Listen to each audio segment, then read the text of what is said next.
Good morning, everybody. Welcome in.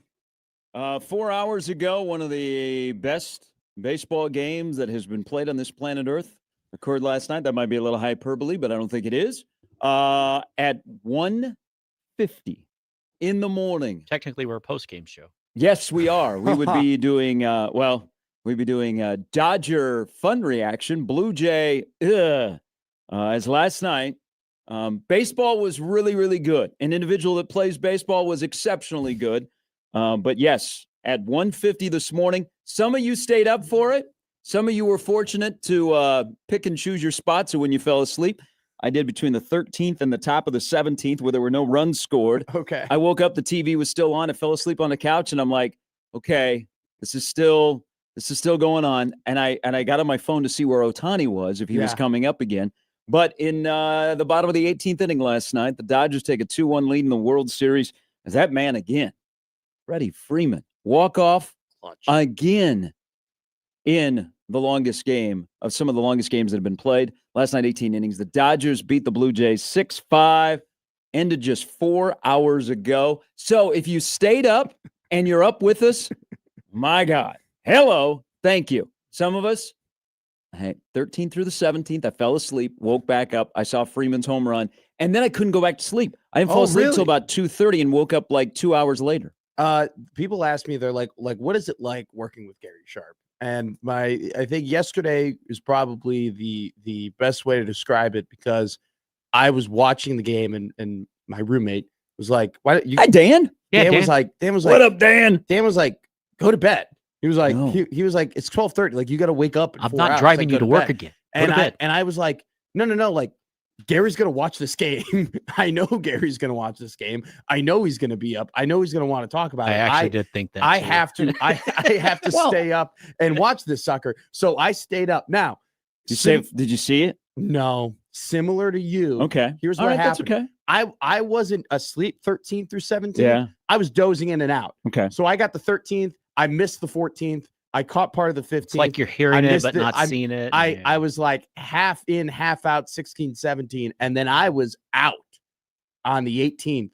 And then I kind of like Joe Davis was screaming. And I was like, I get up and I'm like, and Freeman's rounding the bases. I'm like, all right, cool. I can go to bed.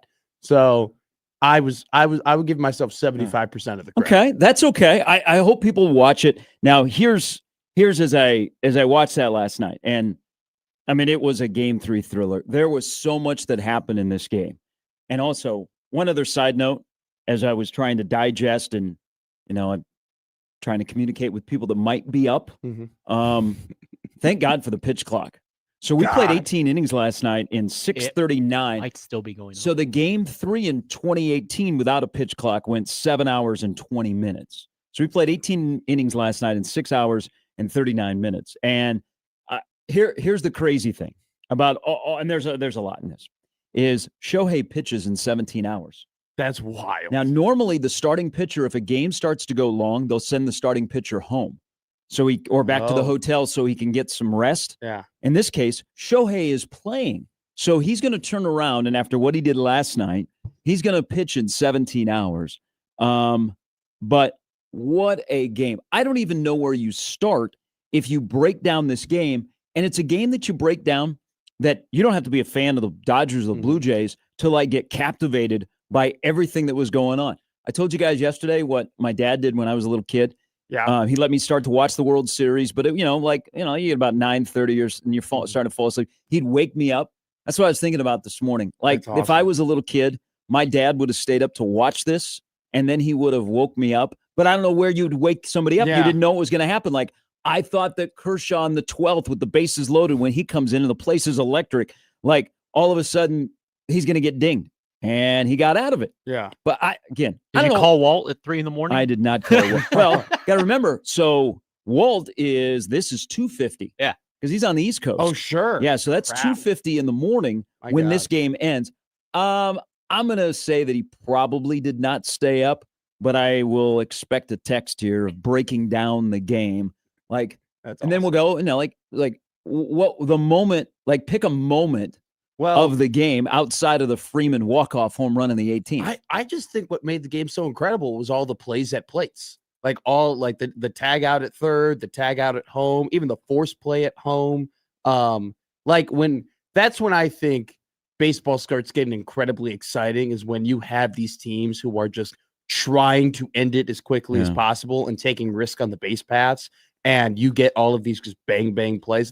And like even the double play where Vladdy like just whips it from third and just gets him out at first base, like those, like the defense made it just absolutely insane. Yeah, there were six outs on the bases last night into this morning.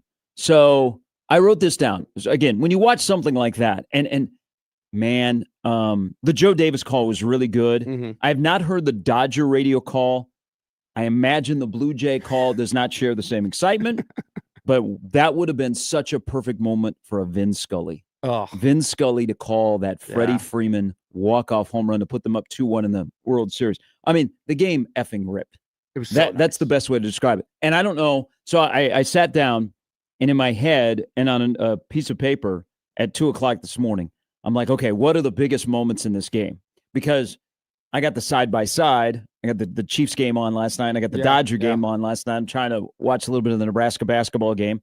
I'm watching Sid the Kid get to 1,700 career points. I'm watching a Utah Jazz player go for 50. It seems like everybody in the NBA today scores 50. So I did the sports equinox like yourself. Yeah, it was awesome. awesome. So you have the Ohtani 2 home runs in the game.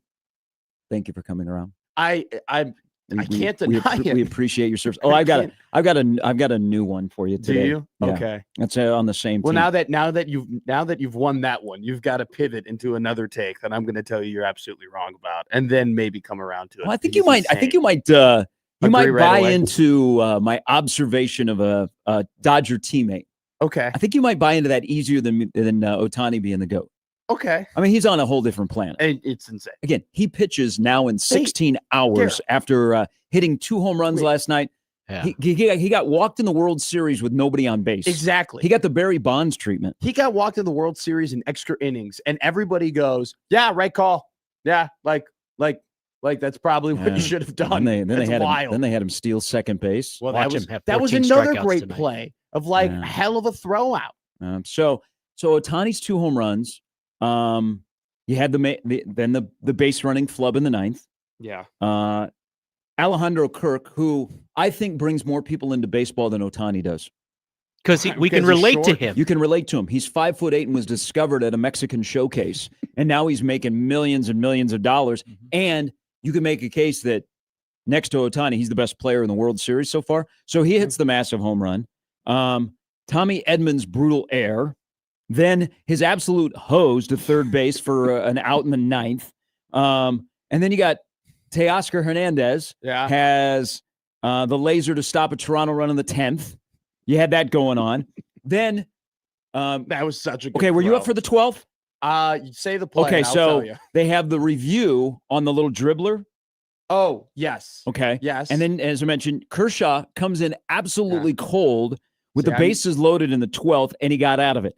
Then there is the next 5 innings. There are no runs scored until Freeman hits the walk-off home run in the bottom of the 18th inning. I mean, it's one of the best games that I've ever seen. It's kind of weird, not weird, but the Dodgers have won the 2 longest games in the World Series. That's awesome. And it was Freeman's 2nd straight year hitting a World Series walk-off dinger. I mean, aren't they in Hollywood? Well, here's Inglewood. Here's what people forget about Freddie Freeman. So, like, Freddie Freeman very, very much wanted to be an Atlanta Brave.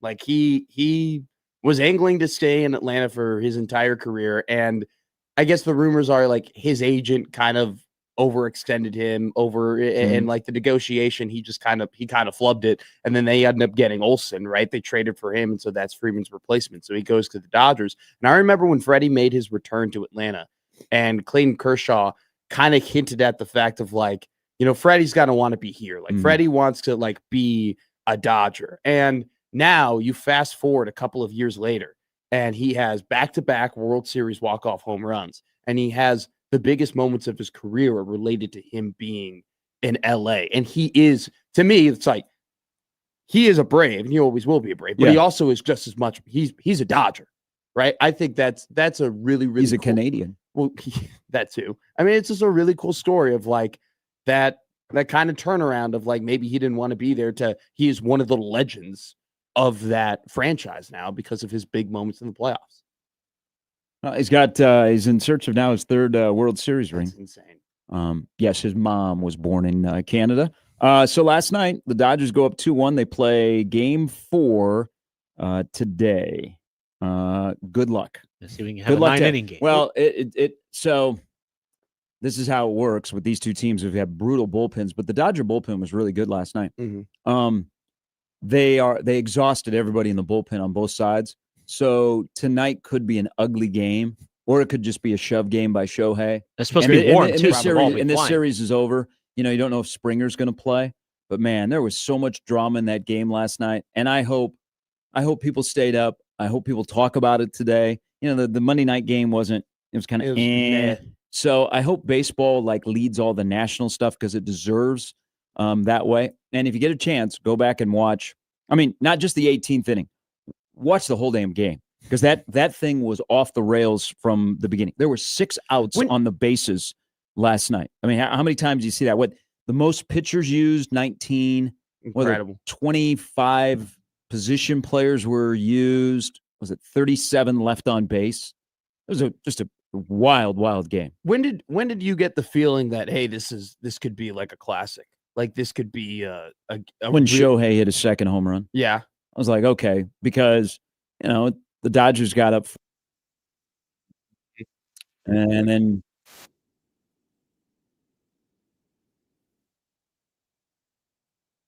was entering an all-time classic. But there were just that was in the 6th inning. An all-time classic isn't every play is great. You have some flubs. And that game last night had some flubs, but you also have some incredible moments. I mean, I just listed the moments that I thought about from that game, and it's not just one. So it's, that's for the historians out there to put where this game ranks. It was a hell of a game last night, and it's been a really great World Series. And I don't know that we'll get a great Game 4 just because of the bullpens, but could be bonkers. Maybe we get Shohei. Shohei is pitching. 16 hours after they played this game, he is pitching, not DHing. He can sleep in. He is pitching. He is pitching in Game 4 of the World Series. So thank you for coming around. Isn't that incredible about baseball where it's like we come off an instant classic and now that we know the next game is really going to come down to a bunch of bullpen pitchers that I don't even think Dave Roberts or they thought that they were going to have to use in order to win the World Series? I think that's awesome. I think it's funny. They could have a 12-8 game. Well, I mean, there's nothing you could do about it. I mean, you're playing 18 innings, so you're not going to say, hey, Scherzer, can you pitch till the 11th or 12th? No. And the starters were out early last night. They were. But, not everybody is Yamamoto. All right. We will have more on what happened last night because now that you've come around on the alien.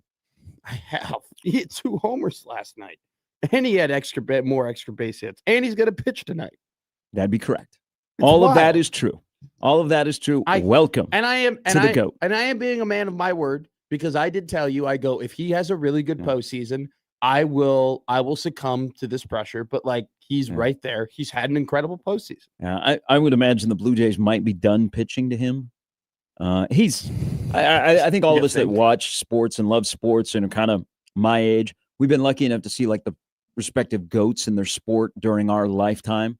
And it'll be very interesting in the sport of baseball, which has become global, is the sport embracing a non-American born player as the GOAT. Willie Mays was one of ours to say, hey, kid, man. But now Ohtani has come in a short amount of time and got the hell out of Anaheim. I mean, plays in Los Angeles, and he has established himself as he's on a whole different planet. I mean, he just built different. All right, coming up on the show, Sam McEwen of the Omaha World Herald will join us. Also, Brian Christopherson, Andy Kendi, because it is the Black Week. It is USC. Blackout Week. It is the Black Week. Blackout Week. There are 2. No Seinfeld, right? No. Okay. The line, by the way, is brought to you by the Rooferys at John Higgins Weather Guard. You'll binge it one day. Okay. Yeah, so one of the most famous episodes is the black and white cookie, where Jerry and Elaine are having a discussion about the black and white cookie. And the discussion around here yesterday about the blackout with Rule, with a call to action about the crowd on Saturday night and people calling out others that will not be wearing black. Yeah, that was funny on Twitter. You know, can't we do this? And I'm changing some of the phrasing of the great scene from Seinfeld, the black and white cookie. Is can't we have two flavors of GBR Nation come together? Can't we have the black of the USC game and the normal red that you see in the stadium? Why can't we have those two come together? Because that is the two flavors of GBR Nation. I would just like that, but I know it's not going to happen.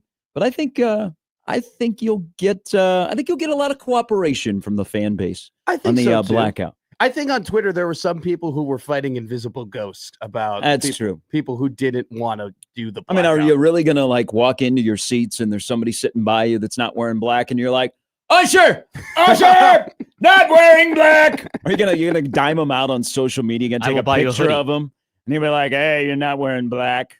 Why aren't you wearing black? Are you not a Husker fan? No black. Black. We're not back. You're not wearing black. It was just really funny scrolling on Twitter and seeing multiple tweets of people being like, I'm supporting the blackout. I'm supporting doing this. And then multiple people being like, dude, who are you arguing against? And then there'd be one guy who'd be like, I'm not wearing black. And then it would be like, there he is. There he is. What if Husker Vision scans the crowd and they only put the camera on people that are not wearing black? Now, there is a part of, some people, I'm not going to say stubbornness. They may not know. I don't know how you wouldn't know, especially if you're like a ticket holder because they've flooded your email. But there will be some that, hey, I always wear this. Okay, this is my outfit I wear to a Husker game. Sure. Them not giving like free T-shirts kind of hurts because people that go to the NBA or NHL in the playoffs when they have like whiteouts or blue outs or whatever, they provide T-shirts. Now, those arenas are a little bit smaller than 90,000. Yes. But if you show up and you're like, I'm not going to do it, but then there's a T-shirt sitting there on your seat. Yeah. You're like, what the hell? I'll put it on over my collared long sleeve shirt and look like a goofball for 2 hours and cheer my brains out for my team. But I don't think they're providing 90,000 T-shirts. That is the problem when they do the NBA playoffs and they zoom in on the first like 4 rows where it's like there are a lot of the guys in the collar T-shirts that have the shirt over. Now, and the great Jimmy Gold. Could they not do towels? Are they not going to print out towels? They could print out towels and just hand them out. Is Memorial Stadium a towel place? I've never I think college football is. I think college football is more of a. It's not the pom pom. It's whatever the cowbell. No, not the A&M Mississippi State. I know. The what? It's not the pom pom. What? Yeah, it is kind of like the little pom pom. The SEC, they have that stick. I think college football would be better with the pom pom on a stick than the towel. Black pom poms. Okay. I mean, you can just. I mean, it's just cool. I'm just going for a coolness. No, I get you. I love when we got towels at Spurs. Yeah, games. They ordered 90,000 pom poms and they show up and they're red. But whatever you wear to the game, just wear something because it's going to be cold. It's going to feel like Big Ten smash mouth football weather from a team from the West Coast that's got a head coach that he wonders, man, should I have said yes to LSU and not said no? So Brian Kelly got that job and I'm at USC. Who knows? But the weather's going to feel like Big Ten November football. It's the first November night game in about 9 years. Like the Big 12 games. It's the first time since Michigan State rolled into town and Jamel Hill and I got into a fight on Twitter. Nebraska's playing a ranked team at night. It doesn't happen very often. So whatever you wear something. It's a big game. It feels like a big game. Yesterday felt like a big game out in the community. People were like, USC. And I said, yes. And they didn't say anything else. I said, okay, what do we do next? What do we do next? Go to the game and wear black. That's where you do next. Yeah. Be a part of the black. And also, you know what? Don't be as bland as Nebraska's black uniforms in what you're wearing to the game. Okay, but that's like the Thank point. you, Sean. They call them shakers. That's the minimalism. Wasn't that the place in Lincoln? Isn't that clean? Nope, that was in Waverly.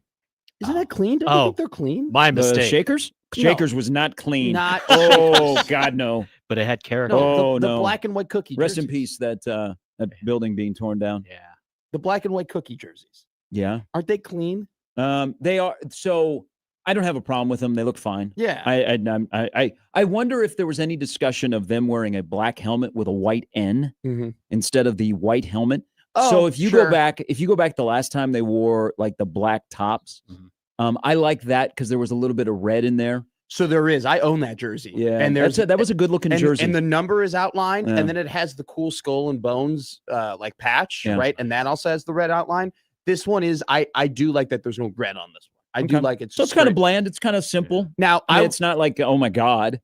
I was wondering though, I'm just worried about the people that are inside the uniform. they put it on a mannequin and Not playing. He looked pretty good. I man. was about to say, Can you we imagine if Walk? he was coming into a run Dude, fit? Yeah. Dude, Gary, can we recruit That'd be that a guy? hit sticker, broke dicker. Who was that guy that's the mannequin? I mean, that guy looks awesome. I Wow. mean, he looks Back in the day. yeah. They had real life.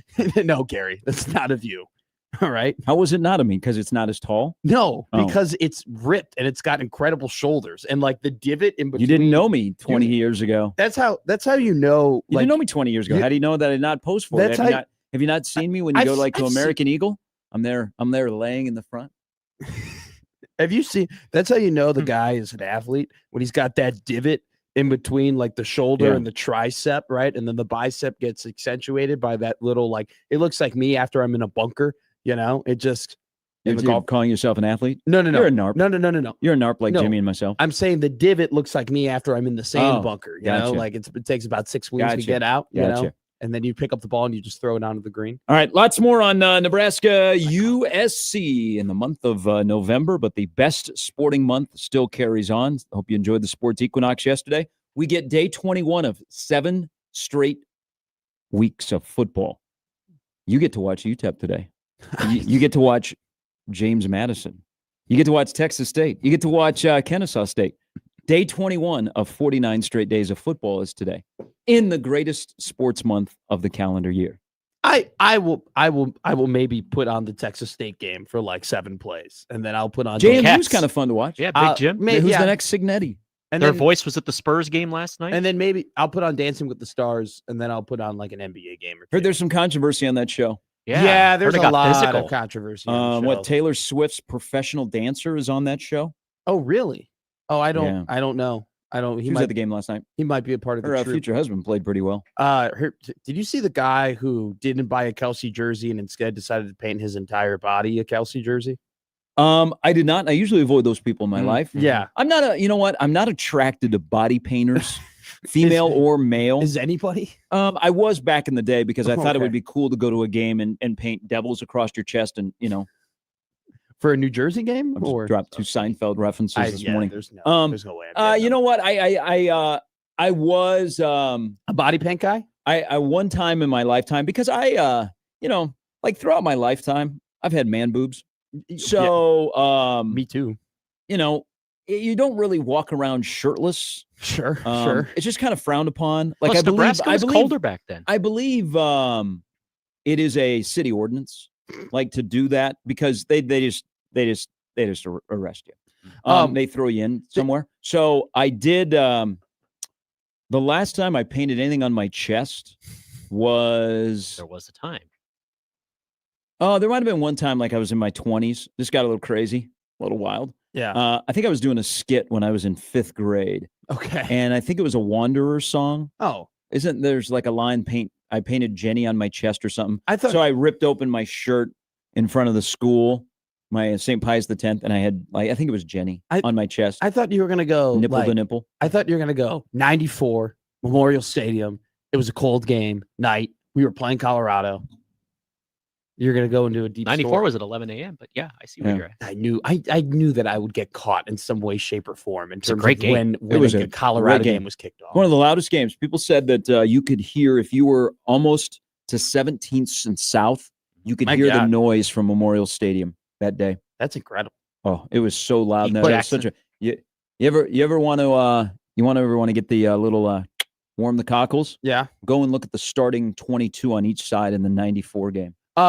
This guy who was fully painted in the Kelsey attire, Yeah. had man boobs. Okay, had them, Okay. and then he had a I think beard, that's a prerequisite. and he painted his beard almost as if it was like the Yeah. helmet. What do you think his goal was if you paint your whole body as 87? Well, like lead looking poisoning. to meet 87 he got on or stalk his future wife? He got on ESPN when SVP was interviewing Oh. 87. So I think that probably was his Well, goal. I just want a table at so the does, restaurant. So does Randy Reed, who dresses as Andy Reid at the home games. Maybe for the blackout, people should wear, some I make them.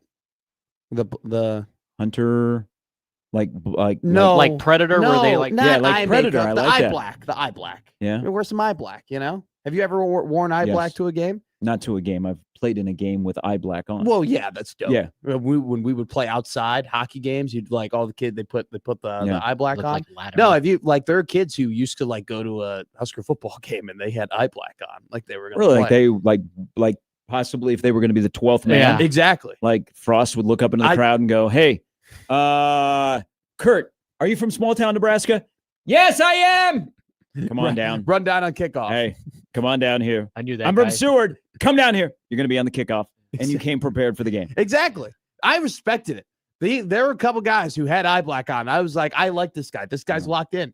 He thinks it's going to be a war. All right, in the USC stands. week. Nebraska is a 6.5-point underdog against a team that, fan base okay. Most of the people I've interacted with that are USC fans, good people. Okay, they like the sport. They wish their team was better. Weird vibe. They're number one in the SP Plus on like some offensive categories, but you would never know it by the vibe of their fans. So I can't get upset at USC fans. I don't think this is hate USC. This is just it's a night game. It's November. Nebraska's 6-2. There's a ranked team coming in here. I don't know. I don't think you need to call to action, but no, do what you do. All right, 35 past the hour. Off and running on a Tuesday, a little rainy Tuesday. If you're out and about in Omaha and your commute's supposed to rain all day, it's going to feel like Big Ten weather. It was cold again. It's supposed to be windy later. Gonna have to run the ball. Yeah, it was going to be 55-degree or 55-mile-an-hour winds later today. Well, be when the wind is blowing here. Be thinking of our good friends Jimmy and I, where we went on our honeymoon to Ocho Rios in Jamaica. It's gonna be a rough day for those folks. Yeah. That is Melissa is nasty, and a Cat 5. She usually is. Good morning, everybody that is either now just waking up or is still up with us after you watched Game 3 of the World Series. Freddie Freeman walk-off home run straightaway center field in the bottom of the 18th to give the Dodgers the win over the Blue Jays. The game only took 6 hours and 39 minutes, and it ended. I want to stretch this a little bit longer. Yeah. It ended less than 5 hours ago. You're listening to Dodgers Post Game Live. Gary Sharp here with Matt McMaster. We're back with more after this.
Think about this. Lincoln Riley, I guess, slow played LSU, Mm-hmm. and they went to their backup plan, and they went to the not an authentic bone in his body politician, Brian Kelly, and hired him as their head coach. Lincoln Riley could have gone from OU to LSU. Instead, he's at USC, and people are wondering what's going to happen with the rest of the year with USC. Nebraska, they got Nebraska, Oregon, Iowa. Or Nebraska, Iowa, Oregon is, and then the UCLA game is their finishing four. That's not an easy stretch by any stretch of the imagination. It was funny yesterday. You bring up Brian Kelly. Brian Kelly is not a good guy, and here are my personal experience tweets yesterday were quite alarming and quite a lot. And from like yesterday was a big day in that department. Dude, different people from across the country, like in different regions, all just giving stories about like, yeah, I like almost broke my ankle at a camp, and he was like incredibly rude about it. Oh, like, karma comes back to get you. And I don't know if the guy that founded Raising Cane's and basically bankrolls the LSU athletic department is not on your side. And he seems like, and he's been here a couple times in the College World Series and seems like a really cool guy with just a simple plan and a big bank account. Jeez. Bottled water and Cane's. What are we doing? But if he's not on your side and now you're 64 and you're out of a job at LSU and everybody is coming after you, he's a politician, okay? He doesn't have an authentic bone in his body.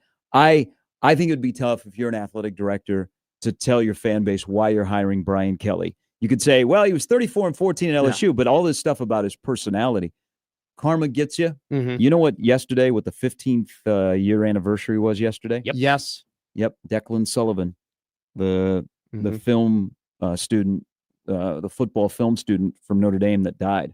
So, yeah. I don't know. I just weird that their backup plan was Brian Kelly, and they could have had Lincoln Riley. And now Lincoln Riley's at USC, and people are like, okay, what's November going to look like for Lincoln Riley? Like, what is USC going to do? I mean, this is a big game for USC. They're 6.5-point favorite on the road, where you've looked at the stats. Their home and road splits are wild, especially against Power 4, and they're only 1-2 on the road. The USC fans that I kind of like the USC fans. I don't like hate USC. Their vibe for this game does not match a 6.5-point favorite. No. Well, I was looking through their advanced stats, and I was shocked to see that they are number 1 in EPA per play with the pass. Saying that going to the break, but okay, so you would think the vibe is really good, super high, but their defense is 50th in that same type of category. Yes, and so they're also like second in early down success rate, third and fourth down success rate, and so we talked about available yards, right? Oh, and Jesus.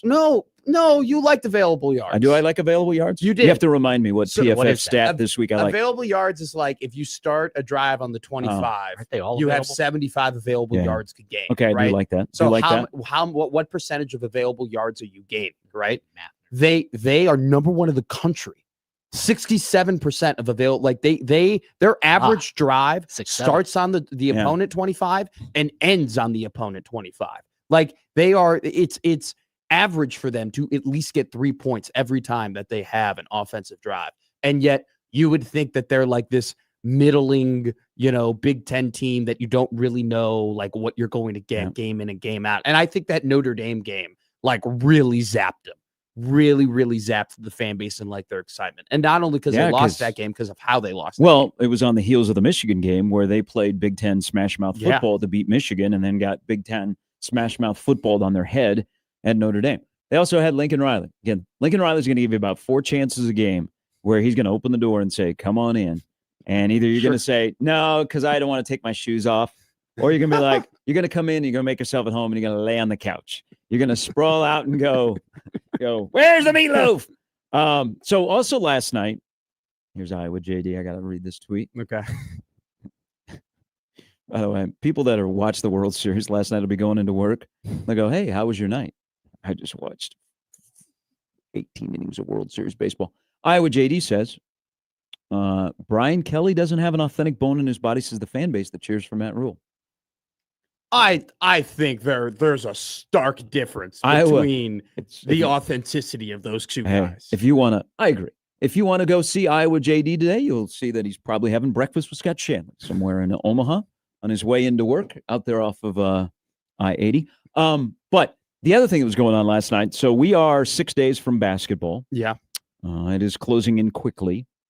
Do we have in the McMaster Sportsbook, do we have a total on the number of threes that will be attempted on the 7th of December in Lincoln between Nebraska and Creighton?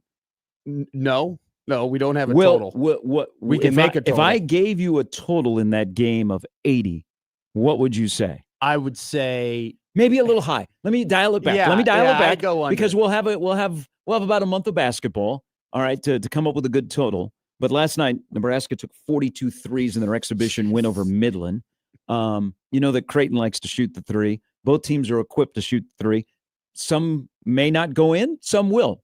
I'm going to say 73 is attempted in the game between Creighton and Nebraska. I actually don't think you were that far off I was going to say 74.5. Okay. Like an oddly specific number, but I'm here for it. Well, don't you think 37 by each team? Like that would probably, and especially, which by the way, like how Nebraska was forcing them up, and then also their kind of lack of perimeter defense, like would make you think that, hey, Creighton is just going to go and bomb them. And like watching they ended up shooting 44 last night. Yeah.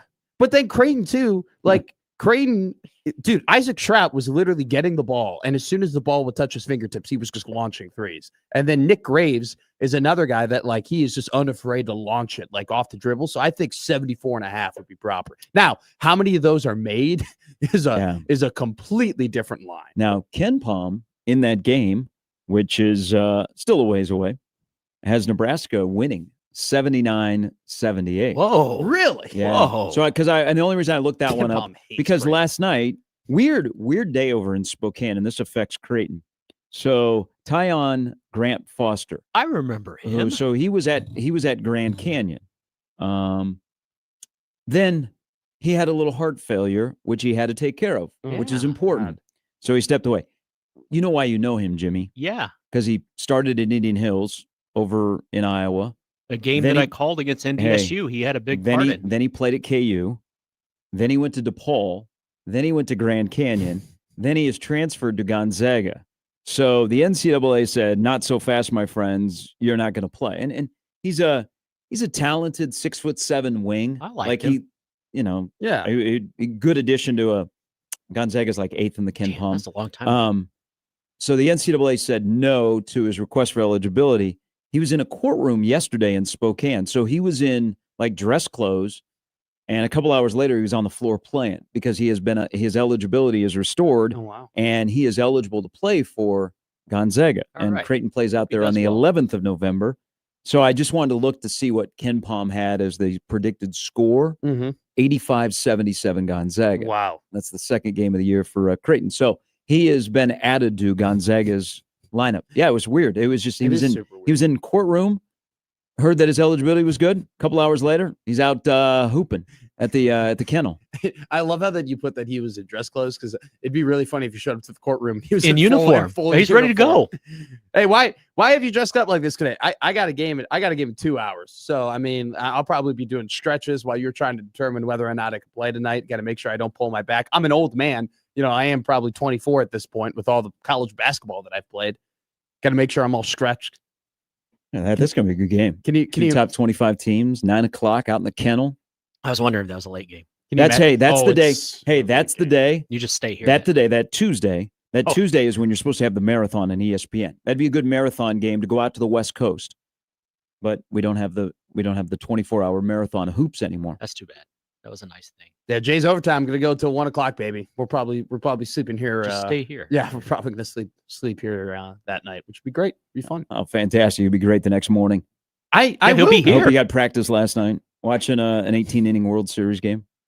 I don't get as much sleep. I probably get as much sleep as you do. I'm also on the Gary Sharp sleep schedule. Wow. I got to keep up. I got to watch the 9:00 West Coast games. Watching.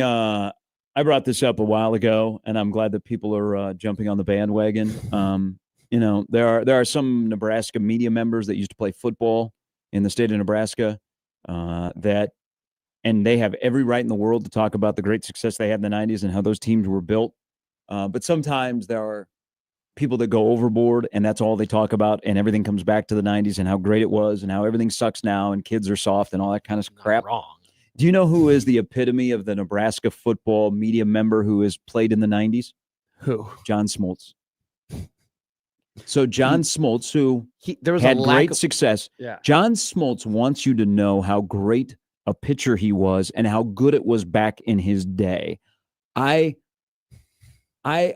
think he would be more successful if he didn't have success pitching in the majors. Because really good. I can't. You can't do it anymore? Are you done? Are you out on him? I start every game and I keep the sound up because I like Joe Davis. Yeah. Yeah. He does But do a great it job. just Johnny Smoltz. All right, the Braves were great back then. All right, they're no longer on TBS. They won All one right, World things- Series. Which is wild that, like there are some, like they're on the category like the Aaron Rodgers. You think Aaron Rodgers had more than one Super Bowl, the time and the success he had with the Cleveland Packers? team they beat. God, You yeah. would think the Braves during that run would have more World Series. He got into something last night about pitching and he wasn't an analytic guy, but he was like the approach and this is what we did. And I'm like, you know what? That was a long time ago. Okay. Jack Morris isn't throwing 10 innings in a World Series game anymore. Yamamoto is a unicorn. And I'm like, you are the 90s guy. Let me introduce you to a guy in Nebraska who always goes back to the 90s. Like when I played, guys don't even know how to put their hand in the dirt anymore. Yeah, we need to get more walk-ons. We used to knee put pads. we used to put 5 fingers down. Now kids only put 3. They'd be better if they put 5 down. Apparently, I've never watched greatness before. Is what people. I don't know what greatness looks like. You watched last night. Well, exactly. But with Smoltz, it was funny. I mean, I wasn't fully like dialed into what he was talking about, if I'm being honest with you. And most of the time, You should have him as the night went longer. Yeah. Was That's- it even worse? I had Aikman and Buck on, and I was mainly had the volume on for most of the football game, and And then expedited reviews. well, yeah, and then I actually kind of had the volume on for a lot of the Minnesota Timberwolves, There we go. Denver Nugget game, Yeah. because that was actually a very good game. Mm, How'd our Wolves do? Well, they got blown out. no, Damn. but I'm very good game They for got like Ann Edwards is I down like for 2 watching- weeks with a hammy. I like watching Nikola I'm not Jokic, responsible. Okay, like Jamal Murray was pretty good last night. I was watching Jokic, and I was like, I don't get to watch Jokic enough during the regular season. I probably tune in way too much for him in the playoffs, so I enjoyed watching him. Yeah, it was blowout. Your texting me Um, though got me going. Dude, Yeah. they're so good. Smoltz definitely gives off the vibe of like he just is not matching the excitement of Joe Davis. Like Joe Davis is like so pumped to be there. He's so happy. He's very like in tune. Like he just brings off an incredible vibe. And Smoltz just for me is just doesn't match that at all. I He was pumped about the I was Heat not. today. I was just because I've grown used to the World Series is not on the radio in this town of 1 million people. I don't know if it's still that case this year because I haven't been in the car during the World Series. Saturday I got to hear a little bit of the game. Okay, on the was it radio. on here in Omaha? No, Oh. I had to go to the satellite. No, to I was listen. on the radio dial and Actually ended it was up on the Monday Blue Night Jays Football, but broadcast. this was for 1620. I wasn't searching Yeah. for it. We cannot carry the World Series. We do not have access to the ESPN package where Boog is doing the World Series. Oh wow. I would Yeah. like to hear his radio call as well. But the Joe Davis call was good. But no, we live in Omaha and you can't get the World Series on the radio. Omaha hates It's baseball. going to kill the youth. I think all the great strides we've made in youth baseball in this town going to be stumped. Mhm. People can't listen to the World Series on the radio. I don't know about that. I think the youth is watching Joe Davis and John Smoltz. I think kids are going to quit playing youth baseball because No. there is no World Series on the radio in Omaha. Kids would stop playing youth baseball if they couldn't buy sliding mitts anymore, or the puka shell necklaces, or the fancy ass Rawlings gloves. And That's you, why you kids have would something stop against the playing. puka shells. You I- would have looked good in it back in the Maybe day. I was jealous of the kids who wore puka shells, and I didn't look good in a puka shell. Maybe that was it. I'd look great. But all these kids nowadays are wearing. They're not wearing puka shells. They're wearing actual like chains. They're Yeah. wearing like Cuban Yeah. link. Yeah. Like, I mean, Jackson nephew Dart looks do you like a see the- pimp. Do you see the chain that Jackson Dart wears when he's playing quarterback in the NFL? Mm-hmm. You know how obnoxious that thing is. Hey, you should have seen the NBA in the Also, is it- 70s. You got Isn't to have that- some swag. Isn't that kind of dangerous though? Like what if Oh. one of those things breaks off and I'll buy another one. cuts up his upper area or something like that. Or like, no, I'm just saying, like, it's not like those things are dull. They're real diamonds. I don't know. That's why when I play football, I don't wear my braids or my chains because I don't want them ripped out. Just something I always look out for. Yeah. Yeah. All right. Hour in the book. Sam McEwen's coming up here in a little bit. Nebraska, USC. Nebraska can be 7-2 when you wake up on Sunday morning. That'd be incredible. Or they could be 6-3. But if they are 7-2, what does that mean? We'll discuss. Sam McEwen again coming up in about 30 minutes. Brian Christopherson, Andy Kendi a little bit later on 1620 The Zone.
So I think USC and Nebraska, everybody gets along. No real haven't played much. Kind of we I think a blue blood respect blue blood. Yeah. Yeah. Everybody's talking about this. Speak for yourselves. I got dragged through USC Twitter 2 years ago, like through the mud. Why? And well, this was before Dylan committed. You were just a kid. And Okay. I went ahead and I said on radio, I'm like, and I gave the reasons as to why Dylan. You were on the radio 2 years ago? Yeah, on Saturdays on. Oh, your KLAN Yeah, show. yeah, Okay. yeah. Okay. And what we did is we would have the video and I would clip video. I would Mhm. clip it and I would put it on Twitter if I thought I had a good take or I thought it was like a good segment or whatever. Mhm. And I had a segment where I laid out the arguments for why Dylan would commit to USC. And then I laid out the arguments for why Dylan could commit to Nebraska. Because there was like the rumor of like Dylan might go to USC, because of Lincoln Riley, whatever. And USC Twitter got a hold of it and just absolutely killed me. Just like called me an idiot, told me I was a dummy, told me that Dylan would never commit to Nebraska over USC, told me that I actually, there were a couple comments that said, wow, I actually thought Dylan Raiola would commit to Nebraska. Then this guy started talking and made me think, why the hell would he? Wow. Okay. So Oh, I who got the last here, laugh? yeah, Your opinion is a little bit different. Did you fight back Of course I did. Yeah? You think I didn't Did just you- roll over? after he committed? Then Oh. did you do a victory lap Oh. on USC Twitter? Receipts. Yeah. Receipts. It was awesome. All right. But so still, everybody- couple, Like on Twitter, everyone's like, oh, we love USC Twitter. couple I was like, I years know. later, Nebraska will play the best quarterback they played this year. I'd put him slightly ahead of Sorsby. Maeva or Dylan, because that's what it comes down to. I brought Maeva this season, like, and also too, I think that Maeva definitely has the advantages in terms of, Lincoln Riley and some of the speed that they have on the And outside. 3 healthy wide receivers. This is a game where Barney being dinged up is not going to help the cause. This is a game where you'd like to have Hunter, Barney, Key to be able to match like Lemon, Lane, and McCree. That's the 3 top wide receivers for USC.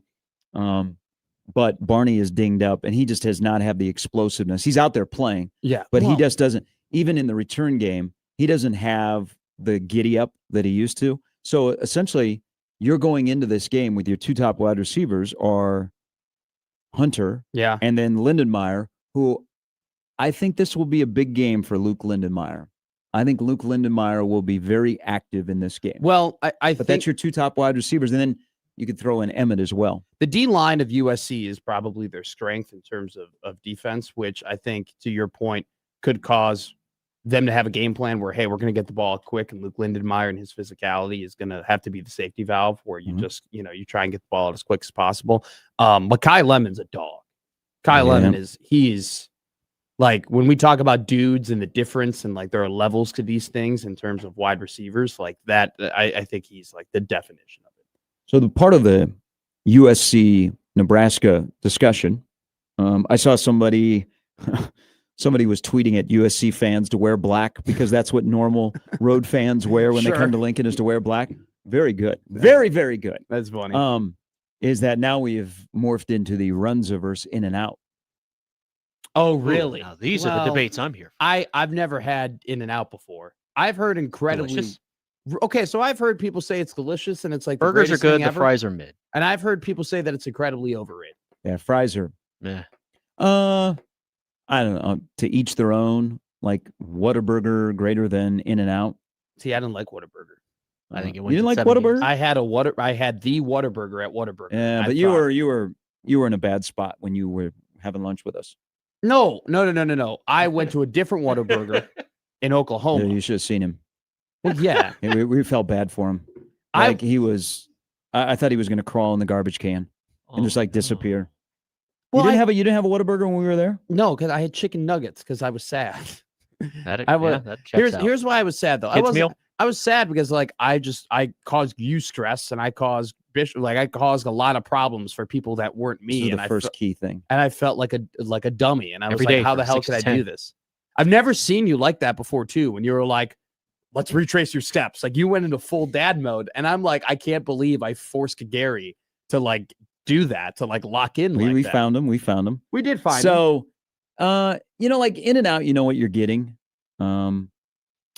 Like Runza's acquired taste. It's tough to tell somebody from Los Angeles if you're going to get into a Runza versus In and Out, this is why college football is the greatest. A burger Runza's an acquired taste, and you don't like In and Out. you know what you're getting. Like you walk in the door and you're like, you don't have to explain what a hamburger is. Okay. Like you walk into Runza and you have to explain what a Runza is. So what it is- So it's an acquired taste. So this is not a fair comparison. It's bread, and then there's a meat patty on top of the bread. Then there's cheese, and then there's toppings, and It's then a there's another meat pocket bread with cabbage. Some- But like very underrated about Runza is their hamburgers. Okay, I go to. But it doesn't match up with In-N-Out. I really like Runza. Right. Yeah. I really like Runza, but I don't love a Runza. I go to Runza and I get a burger, and I get the fries, and I get the ranch. Oh, I gotta get framed. Oh, but And they're hey, you see it on their marquee, you drive by a Runza, that time of the year, chili and cinnamon rolls. And for everybody that's coming from USC, this is what we do here. Just try it. We pour the chili over the cinnamon roll, and people think you're a local. So wear black to the game on Saturday night, and then when you stop at Runza, make sure you get the cinnamon roll, and they give it to you in a little container. Yeah. And then you got the separate chili. Just pour the chili over the cinnamon rolls because that's what we do here in Nebraska, Hey, so and you'll fit right in. you're Right on. that's so sarcastic. Gerald Ford eating Your- a husk on a Your tamale. honest review though of In-N-Out is what? Because Gordon Ramsay's favorite burger ever is a double, Yeah. animal style. Some say Fat It's Burger better like than In-N-Out. like It's- that's his. It's okay. I'm Yeah. not gonna. If it's available, I'll go, but I'm not gonna go out of my way. But I'm Yeah. also not Okay. gonna say it's the worst that I've ever had. I think you have to go there once. Yeah. And you get to So- experience it. Okay. But it's not like if I lived in a place that had an In-N-Out, it's not gonna be on Here's- my regular rotation. Here's my frame of reference. The Is Diet it, Coke isn't bad though. is it Those are- okay?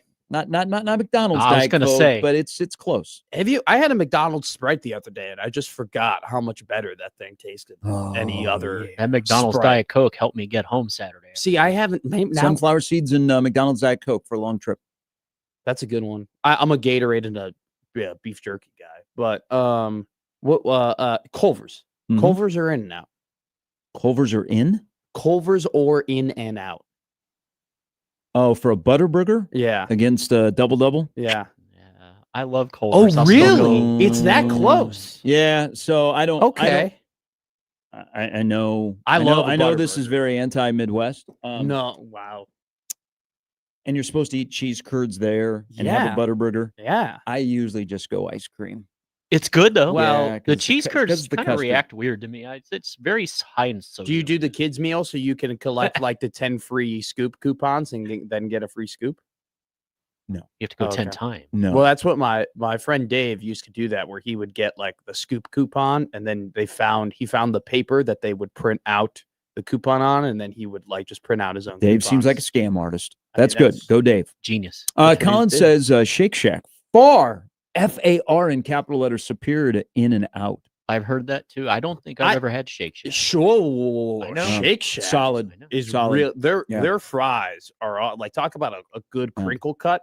That's a true crinkle Now, cut. what makes fry. it even better is the access around here is very limited. Sure. So, you got Kansas City has one right on the plaza. So it's very, very limited. Like when we were in Chicago, when the media days used to be in Chicago, there was one by our hotel. We'd always stop there. So it's limited. And then once you get the taste, you're like, oh, this is really, really good. But we don't have it where we live. See, I know exactly where Yeah. my Shake Shack is, and when I want a Shake Shack burger, I'm That's like, what she said. I guess I'm gonna have to go to the Old Orchard Mall and walk through there, and Oh, a mall. it's in a mall. It'll be don't worry, it'll be gone before long. No, it won't. It's a great mall. Yeah, It's we an got some outdoor great mall. conversation It's on the act- stream about that. It's Should be actually in a the chat very room. it's actually a very like historical mall, the Old Orchard Mall. Yeah. Been there forever. Yeah, but you know what happens to history? That gets torn down. Why are you being a Debbie Downer? Because malls are going by Yeah. unless they're outdoor malls. I mean, this is like a childhood institution for me. Rest Yeah. in peace. I don't Mom. wanna Well, think that'd be about cool. that. Like in 5 years, you'll be able to see the pictures of a vacant mall when somebody breaks in and they take pictures of everything that's broken apart. Those are really cool. I like to go to that website periodically Yeah. to see stadiums that are still standing, that are like the Silver Sure. Dome, dilapidated. Mhm. People The get in and take Astrodome, pictures. my Yeah. favorite Well, the Astrodome's still kind of being used. by the rodents. No. They have they store stuff in there. Oh well, yeah. Yes. I mean, they do that too. Yes. Okay. Chris says a question I asked coming into this hour that'll include Sam McEwen. Do you think Sam McEwen was the person that arranged for a jet to fly Trey Taylor to the Nebraska USC game after his afternoon game in Chicago? Probably. We'll not. ask coming up at 7:30.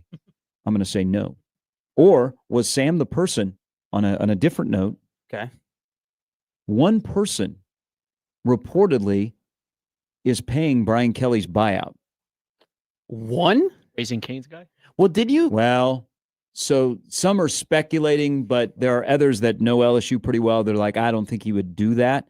But they said they secured a booster who is paying. Now, the buyout, depending on what Brian Kelly does down the road, won't amount to a full $54 million.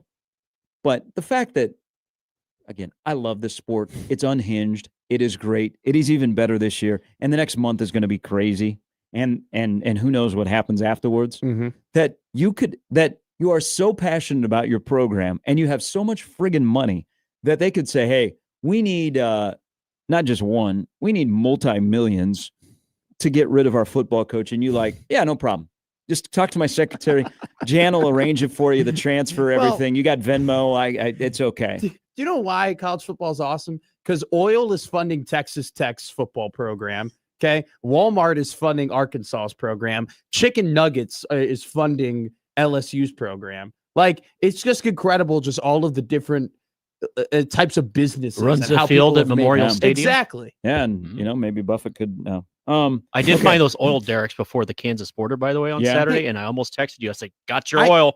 Get ready, your boys. money. Get ready, Real boys. quick, A couple more weeks. Landman will be back. Did either of you see this report? It was on Twitter. No. That Brian Kelly's buyout, like, it was in the $54 million range, but I guess there were some bylaws in his contract that LSU kind of were like, hey, we can negotiate out of to not. Well, give he you a has not buyout. accepted the buyout. Okay. So Don't kill any kid. they're going to pay him like a monthly.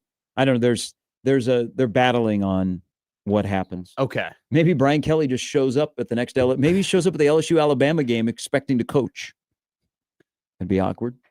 Chris writes in, so Nebraska could wake up on Sunday morning 7-2. 7-2. And probably guarantee that they will not be going to Vegas on New Year's Eve. You don't want to go to Vegas on New Year's Eve. Why? No. The prices go through the roof, and it's a gong show, even for you as a 20-year-old. Yeah. The prices, you don't want to be playing in a bowl game in Vegas on New Year's Eve because the prices are through the roof. All right. Tampa better, Orlando. So I think if you get to 7, you probably start to move yourself out of the Vegas Bowl. Chris writes in, we wake up 7-2 Sunday morning. It'll be the universe balancing out against the 1 year when we were supposedly the best 3-win team in America. You could make a case that Nebraska is the most odd-looking 7-2 team. This year we will be the worst 7-win team. Well, wait a minute. That would include a win over Cincinnati, who might win the Big 12. Yeah. People don't bring that up enough. But still, and USC, who is technically ranked at the time you play them. This is not a good team, but I will happily take every shocking win we can get the rest of the year. There's a lot in there because this was a feedback off of the show yesterday about Nebraska 6-2. How come we can't say they're 6-2? Well, they got warts. Well, you know what? Sometimes you are a good-looking man. If you ever look at their hands, you'll see that they're a blue-collar worker. Sure. They got a bunch of calluses. They got some warts, but they're a good-looking man.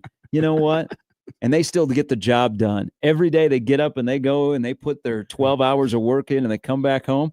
But I do ask this question, and this is for you and for everybody else, and I'll ask this to Sam. If Nebraska wins on Saturday night, remember, Nebraska doesn't normally win these kind of games. No. But they're 3-1 in one-score games. They were 3-10 in the previous 13, so people can change. There's people can change. People can change. All right? You ask for change, people can change. You just have to further a change along. Would winning Saturday night for y'all erase the Minnesota game? Yes. Okay. Yes. You want to think about that for a moment? No, I don't. Okay, I'm glad. I think we're on the same page here. Because to me, if they are able to beat a team like USC that has a great offense that maybe, and also USC does match up pretty well in terms of their strengths on defense to what Nebraska doesn't do well on offense. If they're able to beat that team, to me, I can just easily say, you know what? Short week, young team. They just didn't have it. They were trap game. Yeah. That was a word used that's starting to be used as the Minnesota game was a trap game. And I'm like, I don't know. Nebraska's gotten on the level where they actually play in trap games, but. So that's right. The point, though, right? Like USC would prove to you that they are good enough to be trapped. They are good enough to walk in and be like, oh, we didn't expect this to happen, or we thought we were going to have an easier game. So yeah, that's what that would do for me, for sure. I think it would. I mean, there's a lot winning on Saturday night. I do believe that it would, like, okay, Minnesota, hiccup. Okay. Yeah. It was a trap game. It was a short week, immature team, young team. They couldn't handle 2 games in 6 days going on the road. They punched him in the mouth. Minnesota got up for that game. Then they turned around and played. Minnesota was spent a little bit emotionally, and they go into Iowa, and Iowa gets up for that game. I bet it's a bloodbath in Iowa City getting ready for the Minnesota game. So I think if you wake up 7-2, you're like, okay, God dang it. The Michigan game, God, could have had it. Minnesota didn't have a chance. Okay, now you're 7-2. Well, I think, what did we talk about in the offseason? You and I did a good job of this. Nebraska being 9-3? No, this being a list. I still have that in play. This being a list season. A list season. For Nebraska, that they have streaks that they would have to break. Yes, they got to break some streaks. And we said in the offseason, if they were to break all of the streaks, they would end up being in the college football playoff, because they would probably end up being a 10 or 11 win football team. But if they break a lot of them, they still are a good football team, and it still is a successful season. And beating USC would break one of those streaks. Okay, Ben. So after what was just said about the worst 7-win team, that's crazy. That'd be funny. That'd be funny so for Rule for that if they take care of business on Saturday night and pull the upset, he walks to the podium and goes, "How about that? Worst 7-win team in America." So Ben was listening to Josh Pate yesterday. Okay. I saw a clip of this, so this is a little bit lengthy email, so I will sift through this. But Ben's a good ball knower. He said, "Josh." This is to Josh Pate, not Jeff Peterson. Listen to your show from last night and heard your take on people pushing back on SEC ranked teams. I'll just provide you with my submission to your challenge on resume for certain teams you stated, specifically Tennessee, Missouri, Texas. You did question Texas being ranked, and I would argue that of the 3 mentioned above, they are the most deserving team to be ranked. They clearly have the best win of the 3 and only win against a Power 4 team above 500. Then he went through the resume of Tennessee, Missouri, Texas, and then the resume of Washington and Nebraska. Nebraska, best win against Cincinnati, better win than 4 of the 5 teams listed: Washington, Texas, Missouri, Tennessee. 3 Power 4 wins against teams with a win percentage greater than 500. Losses to Michigan and Minnesota. Michigan loss isn't terrible. Minnesota loss is, but no worse than Florida for Texas. Minnesota is still above 500. I think that both Washington and Nebraska are 20 to 30 type teams in terms of the ranking. If I were ranking just these teams, I would put them in order: Washington, Nebraska, Texas, Tennessee, Missouri. This is based on what I've seen and who they played and the outcome of those games. Hope this helps with why people believe the SEC is overinflated. That is from listener Ben in the Equitable Bank inbox. So I was listening to Greg McElroy's podcast yesterday, and it's called Always College Football, but it's really just always SEC football, because he does his 10 takeaways, and the first 5 are about SEC. And I like Greg, I'm not getting on, but while I was listening, right, he goes, Oklahoma still has a chance to make the playoff. Texas still has the chance to make a playoff. Ole Miss is basically guaranteed to make the playoff, right? And then when he talks about the Big Ten, he goes, well, the Big Ten reminds me of like the ACC of old, where there's just like one really, really good team and the gap is really, really big. He said just one really good team? Well, he goes where the gap between the top and the bottom is so big, right? And then he said this, and it really, and I like it, but it really made me mad. They might have the 2 best teams in college football. He goes and says, Texas, that was a tough loss to Florida, right? Like, you just, that's a tough loss to Florida. But then he talks about Oregon, and he's like, I think the gap between Oregon and Indiana is massive, and it's only getting bigger. And I'm like, how can you sit here and discredit Oregon for losing to Indiana, but you're going to go ahead and you're going to say, oh, it's no big deal Texas lost to Florida. Oh, it's no big deal that some of these SEC teams have some bad losses, right? And we treat when the SEC team, when a middling SEC team beats a big SEC team or a good SEC team, what do we say? Oh my God, the SEC is so much deeper. Oh my God, this team is Arkansas is better than we thought. Mississippi State better than we thought. But then when USC loses to Notre Dame, Notre Dame, who's going to make the playoff, what do? We completely are out on USC now, and USC is not that big of a team, and USC has these problems in the run game, right? I just think that is what people are referring to. the attitudes of when SEC teams get upset by teams in their conference, somehow it helps the conference. It boosts the conference. But when it happens in any other conference, the conference is weakened. It makes no sense to me. I don't know. I think the Big Ten has the 2 best teams in all of college football. The problem is one of those teams hasn't played a really difficult schedule. It's their conference schedule. Yeah. And so like this weekend, Nebraska USC is the marquee game. Penn State, Ohio State will probably get more eyeballs because of the huge Ohio State viewership. But is anybody talking about Ohio State, Penn State? No. And how many times have people watched Sayin? Like Sayin has enough of numbers to be in the Heisman conversation, but he doesn't play full games. No. And you haven't watched him very much because you have no Ohio State plays blowout games. Can I be honest? So I don't think Ohio State gets the proper respect. I'm telling you, Ohio State and Indiana are 2 best teams in college football. I could say that. I think A&M is great. I think A&M is really, really good if they play like they did in the set. But I agree. You're right. They have 2 of the best teams in college football, bar none. And also, too, Gary, like I watched the Big Ten. You watched the Big Ten. I've only watched Julian Sayin play twice. Yeah. Right? I watched him play against Minnesota, and that game was over like in 2 quarters. And then I watched this game against Texas, which it's week 1 against a good defense. That's like a really hard evaluation to get on him. You're right. And I think that it's funny, though, what Ohio State is doing, playing these weaker teams. Granted, they did beat Texas, but like since then, they haven't played that tough of a schedule. Yeah, their conference schedule hasn't done them any favors. And they've beaten all these teams, and they've absolutely blown them out. Like it's how it shows the difference between how we feel about recruiting rankings, right? Because Indiana was doing something very similar to this, and we didn't have that sentiment at all of like, oh, they're great, right? But Ohio State, because they have Cardinal Tate, because they have Jeremiah Smith, because they have Caleb Downs and Julian Sayin and all these highly rated recruits that we know, we're like, oh my God, they're incredible. Well, no, I think we're giving Indiana because Indiana has one of the best wins in the entire season. I'm talking about last season. Last season, Indiana. This season, Indiana has been given proper respect. Yeah. There's just nobody carrying the banner for the Big Ten that has a microphone, and the SEC has done a really good job. First of all, with the propaganda, but they also have done a good job of where their games are and their scheduling. You know, does the Big Ten need to do their schedule for the conference a couple of years out, or should they do it when the season is over? Like the SEC holds on to their schedule a little bit longer so they can judge, and the SEC does a really good job of giving you every week at least 2 good games, intriguing matchups that are going to get attention. Look at this weekend. Now this is on Penn State, but Ohio State, Penn State was supposed to be the game. That game, then nobody's talking about it. And Ohio State's a 3-touchdown favorite. Then Nebraska, USC, which is still a 5-2 versus 6-2, really isn't getting a lot of run.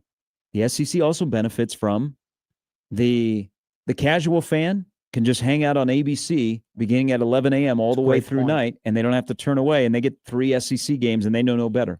And they don't have to change the channel. Like it's like changing the channel is actually kind of like point. Exactly like with the Big Ten. Like if I'm on a multi-view, okay, and I had the Big Ten game on Fox, it is kind of annoying to go ahead and go down, do the build multi-view, exit out the Fox game, then go through, scroll all the way down. Where's CBS at? All right, this is the Big Ten game, and click it.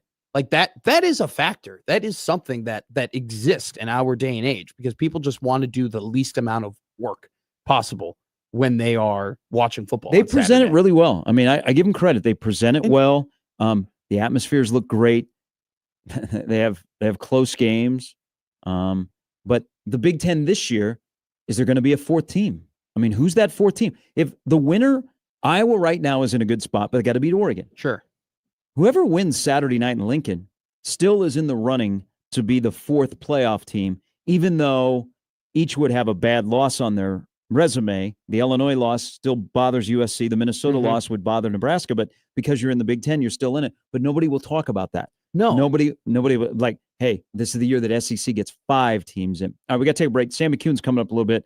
We also, if Nebraska is 7-2 and you say, hey, they're the best worst 7-win team in the world. I got another program that we probably need to figure out. I think I found the best 6 and 7 college football team of all time. Okay. I'm excited for this. It's unbelievable This- that they were 6-7. This should be a series of like, who's the best 4-8 team? Who's the best 5-7 team? No, What was the no, best no, 9-3 team? We're only going to do this today because that was something that was mentioned a while back, a few years ago, and it was embarrassing. But I did find the best 6-7 football team of all time. Is it recent? Yes, it is. Okay. Sam McEwen's coming up here in a little bit. Also, Brian Christopherson and Andy Kennedy on a Tuesday edition. Again, raining.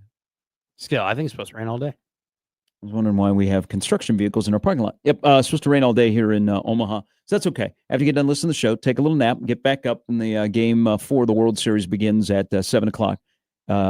Just a mere 17 hours after Game 3 ended at 1:50 this morning, with the Dodgers beating the Blue Jays. We're back with more Gary and Matt after this in 1620 The Zone.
All right, welcome back in. Sam McCune's going to join us here in the next segment. So for all you AP voter haters that are listening throughout the country, Sam will join us coming here in a little bit. Don't worry, we got a week from today. The first college football playoff poll comes out. I imagine if Nebraska wins on Saturday night, you might see good old GBR 23rd, 24th, somewhere in there. Should be. One team you did not see. So here is, I believe, the greatest 6 and 7 football team in the history of college football. Are you ready? I'm ready. It is none other than the Cal Bears of last year. Okay. So they went 6 and 7. And remember, they had game day out there. They had Miami. Mhm. ACC officials said, you know what? Let's Chauncey Billups this. And boom, you had the call at the end of the game. That was terrible. And Miami went on to win. The quarterback of that team, you recall him? I think his name is Fernando Mendoza. Yes. They also had a nice collection of offensive players, like a Jay Knott, who moved on, like Mr. Hunter, who moved on to Nebraska. They have a couple other linemen that are at other Power 4 schools. That's wild. They had a really, really good roster. I don't know if I didn't really watch them much after they got beat by Miami late at night. But they were 6 and 7, and Mendoza was throwing passes to Hunter. Why has no one asked Isaiah Hunter about Fernando Mendoza? Because he does not he didn't talk to the media very much. Okay. Yeah. I was gonna say, has Hunter only talked like maybe once or twice? You've never since the season's begun. Full transparency. I watched the Dylan player interview, and then if one gets, hey, this was really good. That's what I trust you when you tell. Yeah, I don't think Hunter is. So I don't know if he's. I don't know if like during the week he's got a class schedule. Okay. He should talk. He's their best wide receiver. But I don't. He's their second best weapon. Gosh, I don't think it's ever been posed to him about playing with Mendoza and what Mendoza's doing at Indiana. Yeah. But that roster at Cal was pretty good. They went 6 and 7, and they have, because they made a coaching change. I would imagine that Ron Rivera will be the head coach there before December 1. Wow. They have guys all over the country that played at Cal last year. And they only went 6 and 7. Isn't that crazy too? Like Purdue was terrible last year, and they had 56 guys who ended up transferring, and I think like a bunch of them went to like Power 5 teams as well. Oregon's very happy that one of them showed up in Eugene. But no, I think that Isaiah Hunter should skip Calculus 1 and just talk to the media just once, and just so we could say, do you like Fernando? What's your relationship with Fernando? For him to tell a funny Fernando story, and then that'd be a good little nugget. Yeah, Nebraska has enough money to give Emmett Johnson and Isaiah Hunter a raise. They better find it. I mean, it's not a determination of like whether or not you have it. It's a determination of like, what are you willing to do to make sure your two best guys are still on your team. Yeah, I'd like to represent those guys in negotiations with Pat Stewart on how we're going to look at our payment plan for next year. I'm sure you would. I would too. I mean, anybody who likes money would also like to be those guys' agent. Now, I think you were asking the other day, what does Pat Stewart do, the general manager for Nebraska football? Look at the decisions you're going to have to make, because those are two guys that need a bump in pay, and you're going to have to pay Latif to stay. Yeah, you probably have an escalator with Dylan, where Dylan will get a little bit more next year. Where's my money for and you're probably going to have to bring in a couple offensive tackles. Yeah. Well, we've been doing this, Gary, in the NHL for years, right? Find Trey Taylor's friend. If he has money, he can give to Nebraska. In the NHL, we've been doing this for years. When a team wins a cup, immediately the sentiment is, all right, this is going to be really tough for them to keep them together. And this was even worse back in the 2010s, where it's like you didn't have as many 3-4 year contracts, right? Some of these guys were coming in and out. This is what it's going to be in college football when you don't have these long-term deals, where it's like, all right, great, you won this year. Good luck paying everybody the same and keeping the roster together. And that's not just a Nebraska thing. That's everybody. Yeah. We could play this game maybe in the bye week of who should get a bump and who should give money back, because you will have that. And then that person will go, well, I'm going to go somewhere else. Yeah. That's why you're paying big money to Pat Stewart. Would you say there's probably more bumps than regressions? Similar. I would say they're about the same. Okay. I think there were a couple guys they overpaid. They have to do a little renegotiating. Then there's some guys they underpaid. I can think of a couple. All right, Sam McEwen, well paid, we think. We think. We kid. No, Sam is well taken care of in the crypto and all that kind of stuff. All right, he'll join us. Who isn't these days? Not me. I guess it's the way to go is to get into crypto. I spend my money on wheels for video games. There's a difference. Sam McEwen will join us next on 1620 The Zone.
All right, big week feel Saturday night, the day after Halloween.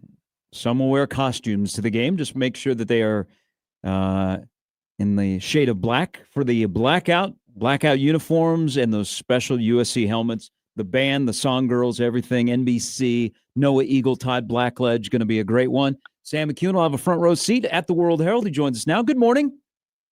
Good morning. How are you guys? Good. Hey, it's Nebraska USC. This is kind of one of those games you get juice for. We didn't have the same juice when we talked to you last Tuesday, and we apologize. No. But now we have juice this week. Okay. So in the eyes of their respective fan bases, which coach benefits more from a victory on Saturday night, Lincoln Riley or Matt Rule? Well, it depends on what it entails. So, I actually think Lincoln Riley is going to be okay this year, even if they don't win on Saturday night, because there's just too many jobs open, and he may well be a candidate for one of them. You never know. But there's too many jobs open for USC to feel like they're going to go to the front of the line. So, I think probably Matt Rule. But, it's a good question. It's an interesting way of framing it. I think certainly what he's trying to accomplish here at Nebraska gets a major boost if they win on Saturday night. And then, of course, if someone is inclined to think that he's the number one guy or the number one call at Penn State, then that candidacy gets a boost too. So, I could see this being a kind of a win-win for Matt Rule. I think if Lincoln Riley and USC win, I think everybody's like, yeah, that's about what we expected. So I think there's probably more to gain in this game for Nebraska and Rule. Sam, there are currently 8 jobs that are open in the Power 4. And then you got a couple in Auburn, Wisconsin, South Carolina, Texas A&M, Iowa State, Ole Miss, Nebraska, Iowa, Syracuse, Michigan State, USC, and Florida State. The reason why I named all those teams, Sam, is because those are teams that I identified as for whatever reason, whether it be firing their coach or their coach leaving to a different job, those teams aren't for sure whether or not their current head coach is 100% going to be with them next season. So my question to you is this. You have like 20 Power 5 schools, Power 4 schools that potentially could have, different coaches. Is this a result of the NIL era, of the pay for play era, or is this kind of just it happens, coaching cycles, firings, this is how the cookie crumbled? Right. We didn't have a bunch of firings last year. And so I think that was going to kind of be held off for one reason or another. You just didn't have a ton last year. Some of those were carried over into this season. And so invariably there's a couple of surprises on the board. I mean, James Franklin is a surprise, right? Yeah. But, I think quite a few of these, I had, for people who listen to our Pick Six podcast, I've been predicting for months that there were going to be a ton of firings. And so Wisconsin and Michigan State may hold off because I don't know if the jobs are open or if they have the money. I theorize that potentially Rutgers could have, and I think if Rutgers loses to Purdue, I think that thing was probably in play. There's a lot of scenarios where I think schools, not Nebraska, but lots of schools are looking for a reset. They've been in the paradigm they've been in for 3, 4, 5 years. It's not working. The boosters at this very moment have contributed a ton of money to the coffers of these programs, and so they have a little bit more sway than usual. And the reality is that a lot of these schools need their financial, benefactors to keep giving money so that they can keep giving Redskins money, and some of that money has strings attached to it. And one of the strings invariably is hey, we want to have the coach we want to have, and if this person's not gonna get it done, then we have to move on, and we have to get a coach that we want. I think one of the challenges is, unless these schools are really hiring for fit, the chances of hiring for exactly the resume you want are pretty slim when you have this many good jobs open. Not everybody's going to get an equally good coach. That's just the way it is. So I want to go to Emmett Johnson, because he's the first Power 4 back to reach 1,000 all-purpose yards, kind of like we all expected in the offseason. I mean, he's on a heck of a run, especially post-bye against Michigan, where I think he looks sleeker, he looks fresher, and now he's got 4 games where it gets colder, it gets tougher, and we'll see if he can get through it. But he's having an all-conference type of season. And we are so spoiled around here with running backs and how, if we like how they look and how they run and how we compare them. Someone used the phrase with me yesterday. We were talking about Emmett Johnson, and I want your reaction, Sam, and maybe you feel the same way. He said, Emmett is not the running back you want, but it's the running back you need. I thought that was appropriate for him on this offense and this team. Yeah, for sure. I mean, I think he's a good player. So I've always been in Emmett's camp. I understand what a person would be saying when they say that maybe he isn't 6'2" and 225 pounds or something like that. But I think he's been very, very good for this offense. I think he's been a great fit for Dana Holgerson's offense. And, you know, he's a good fit, but he's also intangibly kind of an inspiration for the team. And so, like, you could be a really good player, but be so naturally gifted that it almost is a little bit easy, you know. Or you can be a super hard worker, you know. You can be one of these guys that's kind of like Emmett, where everybody kind of knows, you know, how hard you work and the inspiration that you provide to the team. And I think everybody in that room knows that he's not necessarily the tallest guy or the fastest or the largest, but he gives everything that he's got. And I think that's actually what this team needs. They need people like that, because the reality is Nebraska football isn't necessarily getting the number one recruits. And when they don't, then they need guys like Emmett Johnson who maximize their ability. So I think that's a really good analogy. Is this a tight end game? Is this a game where we see a lot of Luke Lindenmeyer? Is this a game where we see some multiple tight end sets could try and bully USC? And I know maybe this is an unfair question to ask you, but a guy that we haven't seen a ton of, or maybe a little bit less than, is Heinrich Haarberg. I thought Heinrich had a really good start to the season. In the last 2 games, he hasn't been a focal point in the offense. Does he make a return, in your opinion, in this game and make an impact again? Yeah, I think that's definitely possible. I think it's distinctly possible that he could do that. I think that could be a reality down the stretch, not just USC but UCLA too, and probably against Penn State and Iowa, you're looking to maybe spread them out a little bit, because you probably don't necessarily feel great about what you're going to do if you have 2 tight ends on the field. But I think in a lot of these games, yeah, for sure. You know, these upcoming games, I think Haarberg's a key role. If you're going to keep Dana Holgorsen and he's going to be like the guy going forward, well, that's fine. It's fine that that's the case. I think what I would say is they'll have to continue to evolve how they look at the tight end position, and you know, they'll have to maybe accept that they're not going to use as many tight ends with his offense.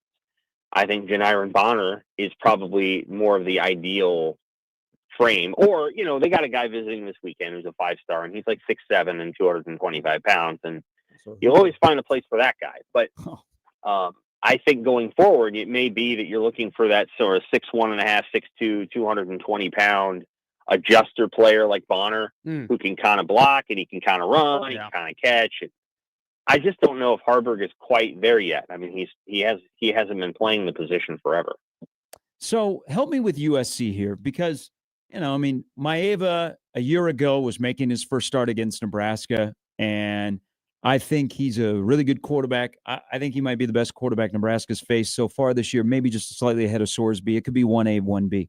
But when you watch USC, because you also rank teams every week, whether it be in the top 25 or in the Big Ten poll, what is this USC team closer to? The one I saw against Michigan, where King Miller, who had to fill in for an injured starter, runs for 158. Maeva is wheeling and dealing. They play smash mouth football. Or the USC team that we last saw 2 weeks ago against Notre Dame, where they give up a 100-yard kickoff return, where they allow Love to run for 228, and they make just mind-boggling play calls on short downs that cost them and turn into points the other way. Who is this USC team at 5-2?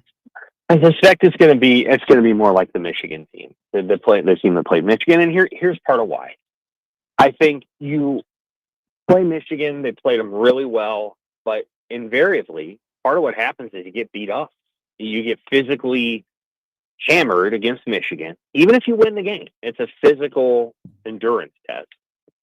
And then you go play a team that's just about as physical, maybe as physical, in Notre Dame, and you play them on the road, and it's an emotional rivalry game. And it's close late. It's 24-24, 27-24. And, yes, they made a huge mistake late in the game. Their coach did. I mean, their coach is the one who made the mistake. So I think USC was toe-to-toe with Notre Dame.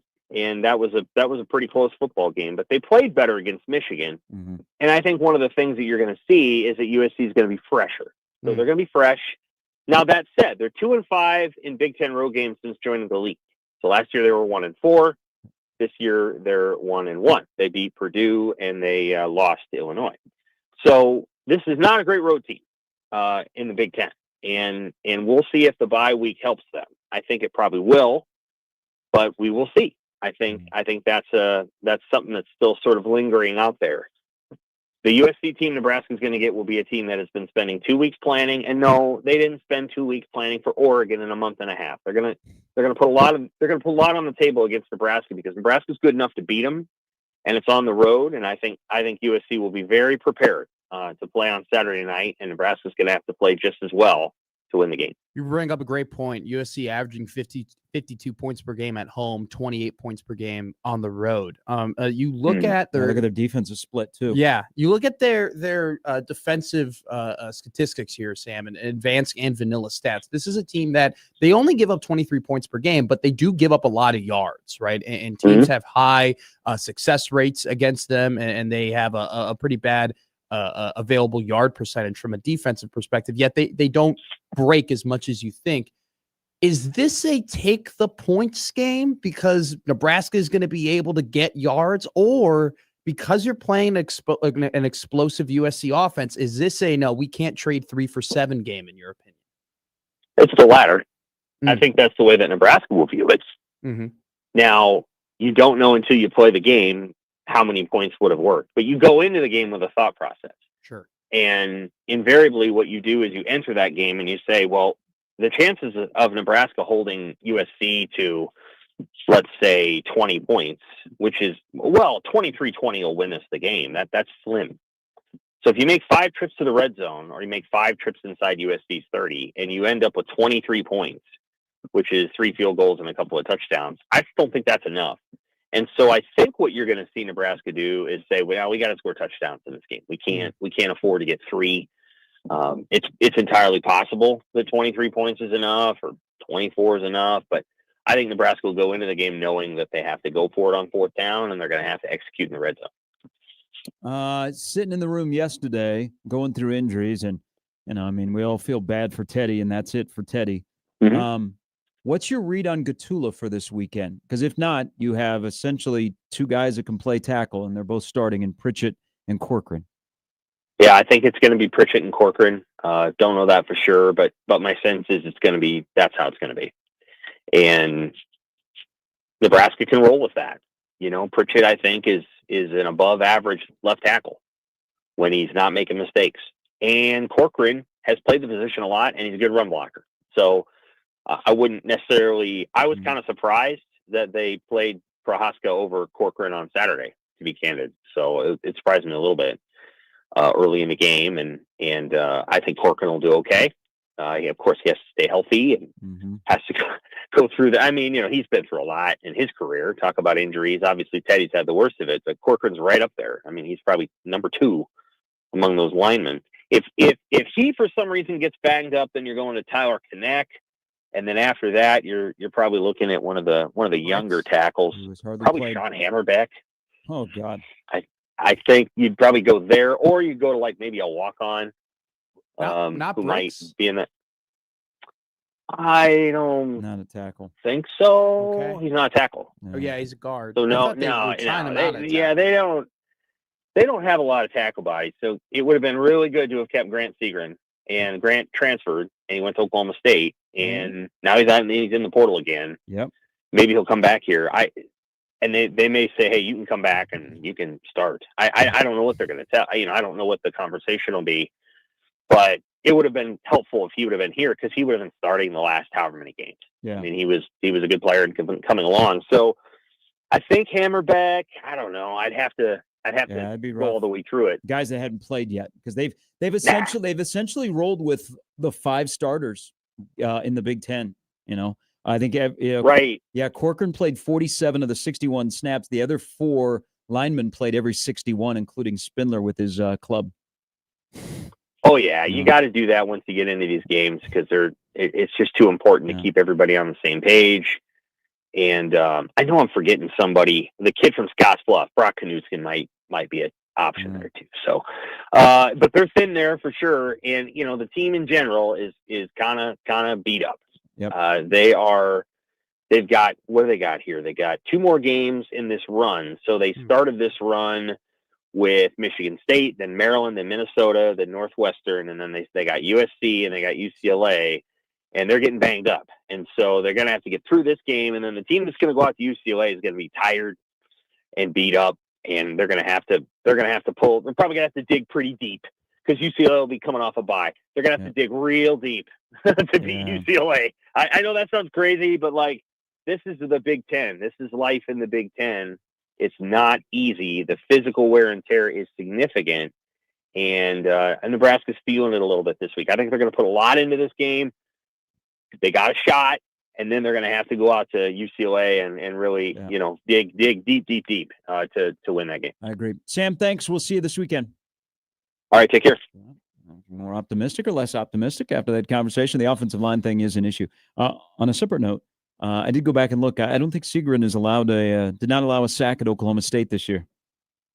Yeah. You come back and then you can move Gatula to guard next year. We'll see. I mean, it just really depends on, was it a go ahead and make your money, man, or was it a F you for not paying me? It depends on whoever it is. They're going to have to spend some money again on tackles. Yeah, again. All right. The UCLA game, by the way, is in the 6-day hold. What are we thinking? Like 2:30 BTN. Could that be the first Peacock game for Nebraska? Probably. Night game? I think it would only be Peacock if it's at night because there is no NBC because Notre Dame's playing at night. Yeah. 2:30. If it's a night game, though. Oregon, Iowa's either going to be Big Noon or CBS. I think it'll be Big Noon. I mean, they got to go to Iowa City. I mean, and then go, why isn't Iowa ranked? And then the other game that day is Penn State, Indiana. Could that be a 9:00 West Coast game for Nebraska at night?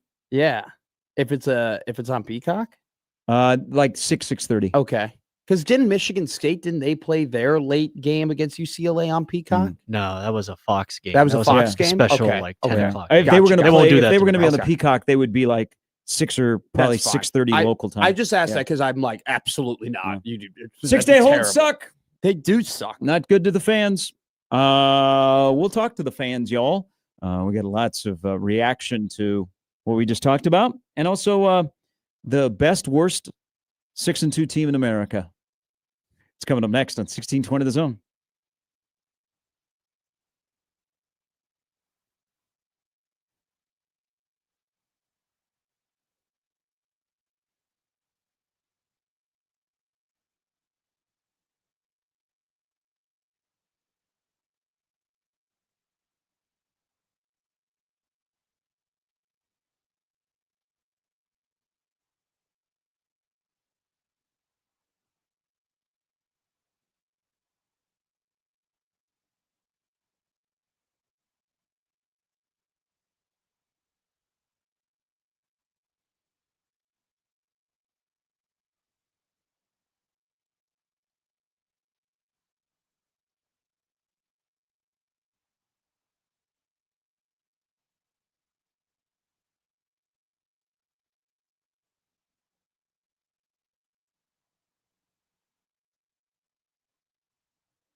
Hey, you guys know who knows Ball? A celebrity. We talk about him quite a bit. Timothy Chalamet. He knows Ball. He Um. was on the Manning cast last night. Oh no. Bill Burr. Bill Burr knows a lot about ball. I didn't even know there was a Manny cast. Bill Burr. Damn. Bill Burr's a massive ball. There was. You know, Aikman and Buck, I think, have taken away the shine of the Manning cast. I think the Manning cask has just taken away the shine of the Manning cask. Like I just think it was cool at first, and I think it was different, and then they really haven't done anything. Like I was making a joke yesterday. It was like the Manning cast is kind of the same stuff. It was like, well, when I was a quarterback, Eli, this is the throw I would make. Well, Peyton, this is the throw I would make, and I beat Tom Brady twice. Well, ha, Eli, I'm in the Hall of Fame. You're a dumb idiot. You got a big forehead. Ha, we're the Mannings. We're going to bring on Snoop Dogg. What's up, D-O-double-G? Wow. I did not know that you did not like that like you did. Hatred. No, Sound like a it's not. Patriots So they fan. cut down on the guests, which helps a lot. It's still really good. Like they were having a conversation about Eli's kid going as Jackson Dart for Halloween. That's funny. But they had Billy Bob Thornton on last night. He knows college football. He was talking about Brian Kelly getting fired. He wanted to talk about Indiana. They were going to a break, so they had to cut him off. But he knew football. He's a fascinating person, man. He is. And by the way, Landman comes out on the 16th. Have you seen the trailer? No. Have you seen the trailer? I haven't. Oh, the trailer is explosive. I was going to say, does it get There's you more gonna- excited for Landman? Yes.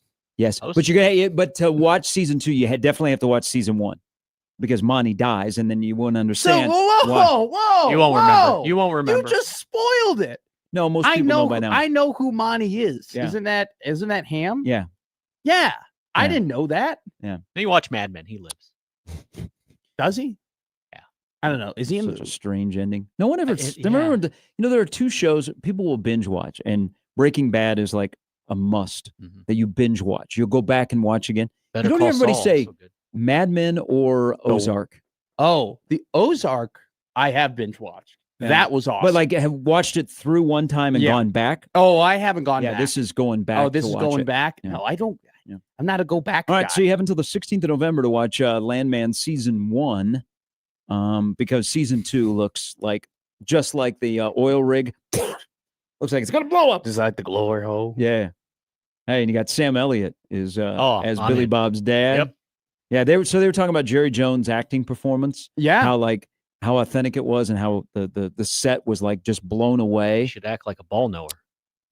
Well, I mean, maybe he's a better actor than an owner, Jimmy. You gotta, Maybe. yeah. Hey, You you know gotta- what? yeah. I think there's an idea there. gotta He should just go into acting. you got to bring your family with you, and when you make stupid decisions like trading one of the best defensive ends of a generation, you got to make sure that your family is with there too.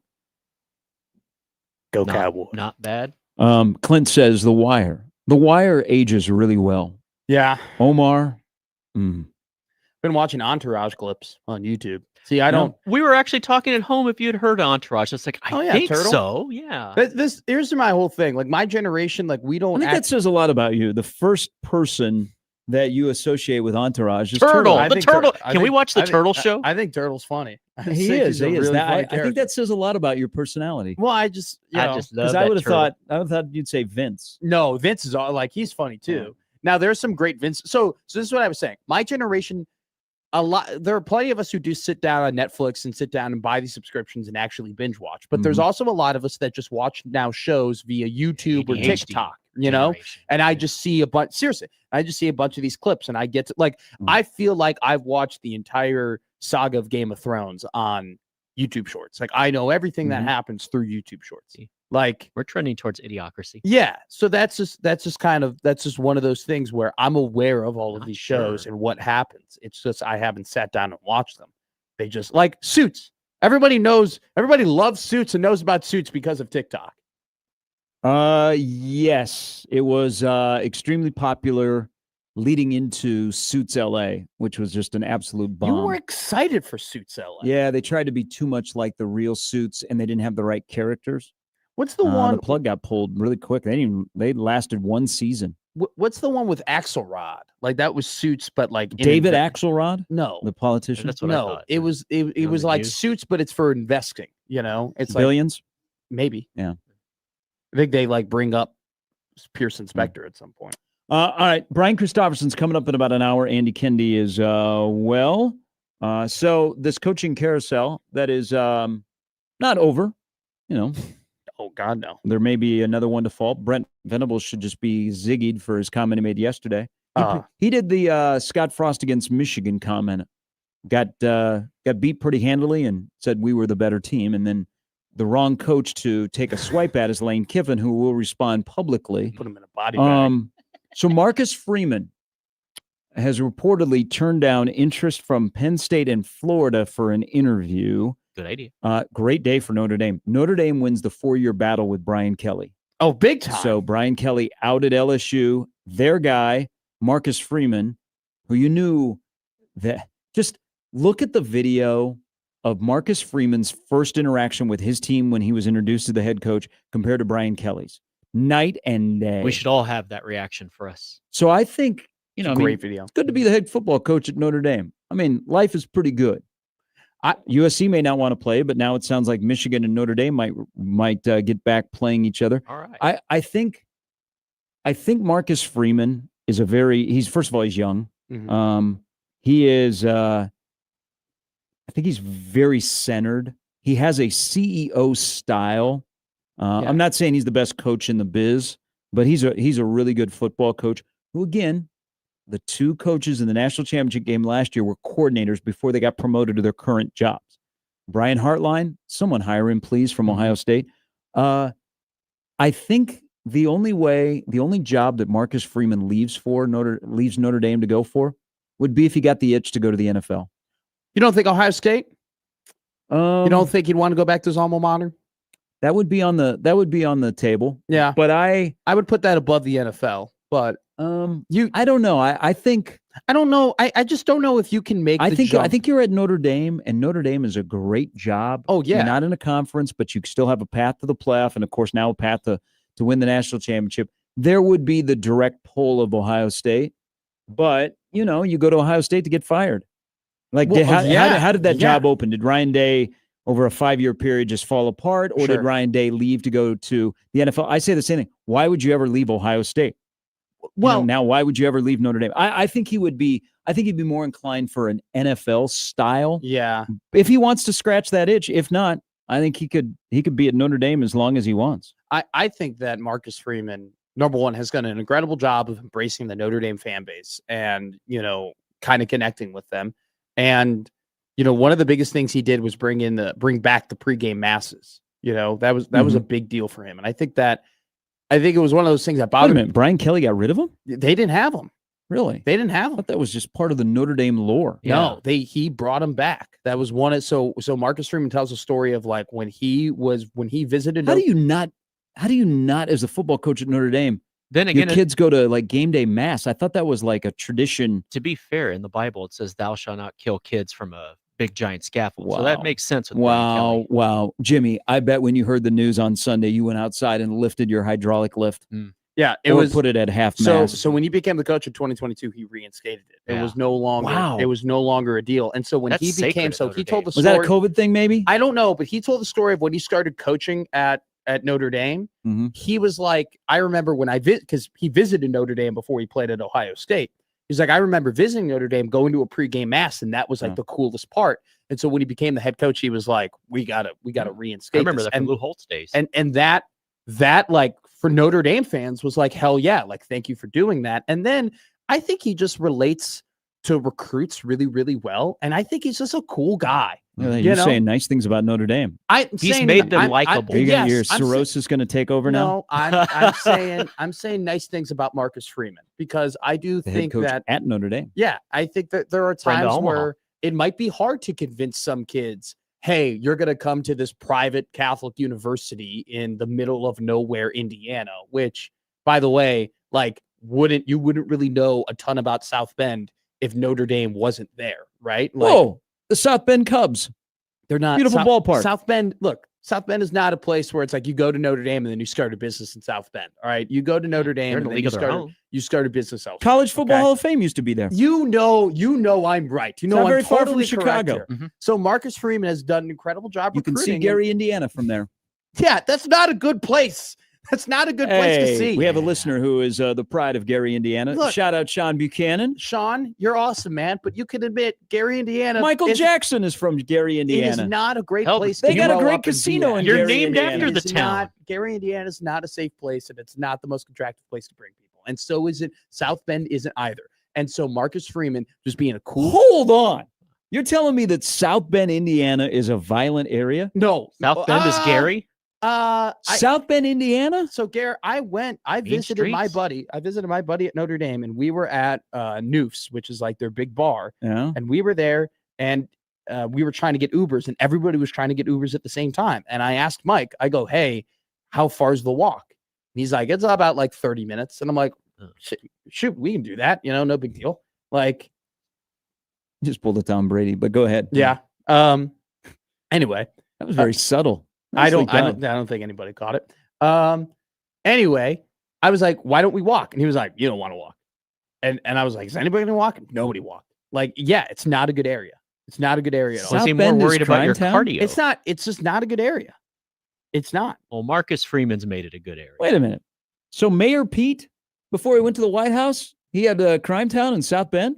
I've never heard that about South Bend. Me Now, neither. I've only been there twice, and it's just been athletic related. So it's not like I've hung out in the bottoms of South Bend, Indiana. Look nice. I and did not rooty. know that. Man, we got to have some discussions with Mayor Pete.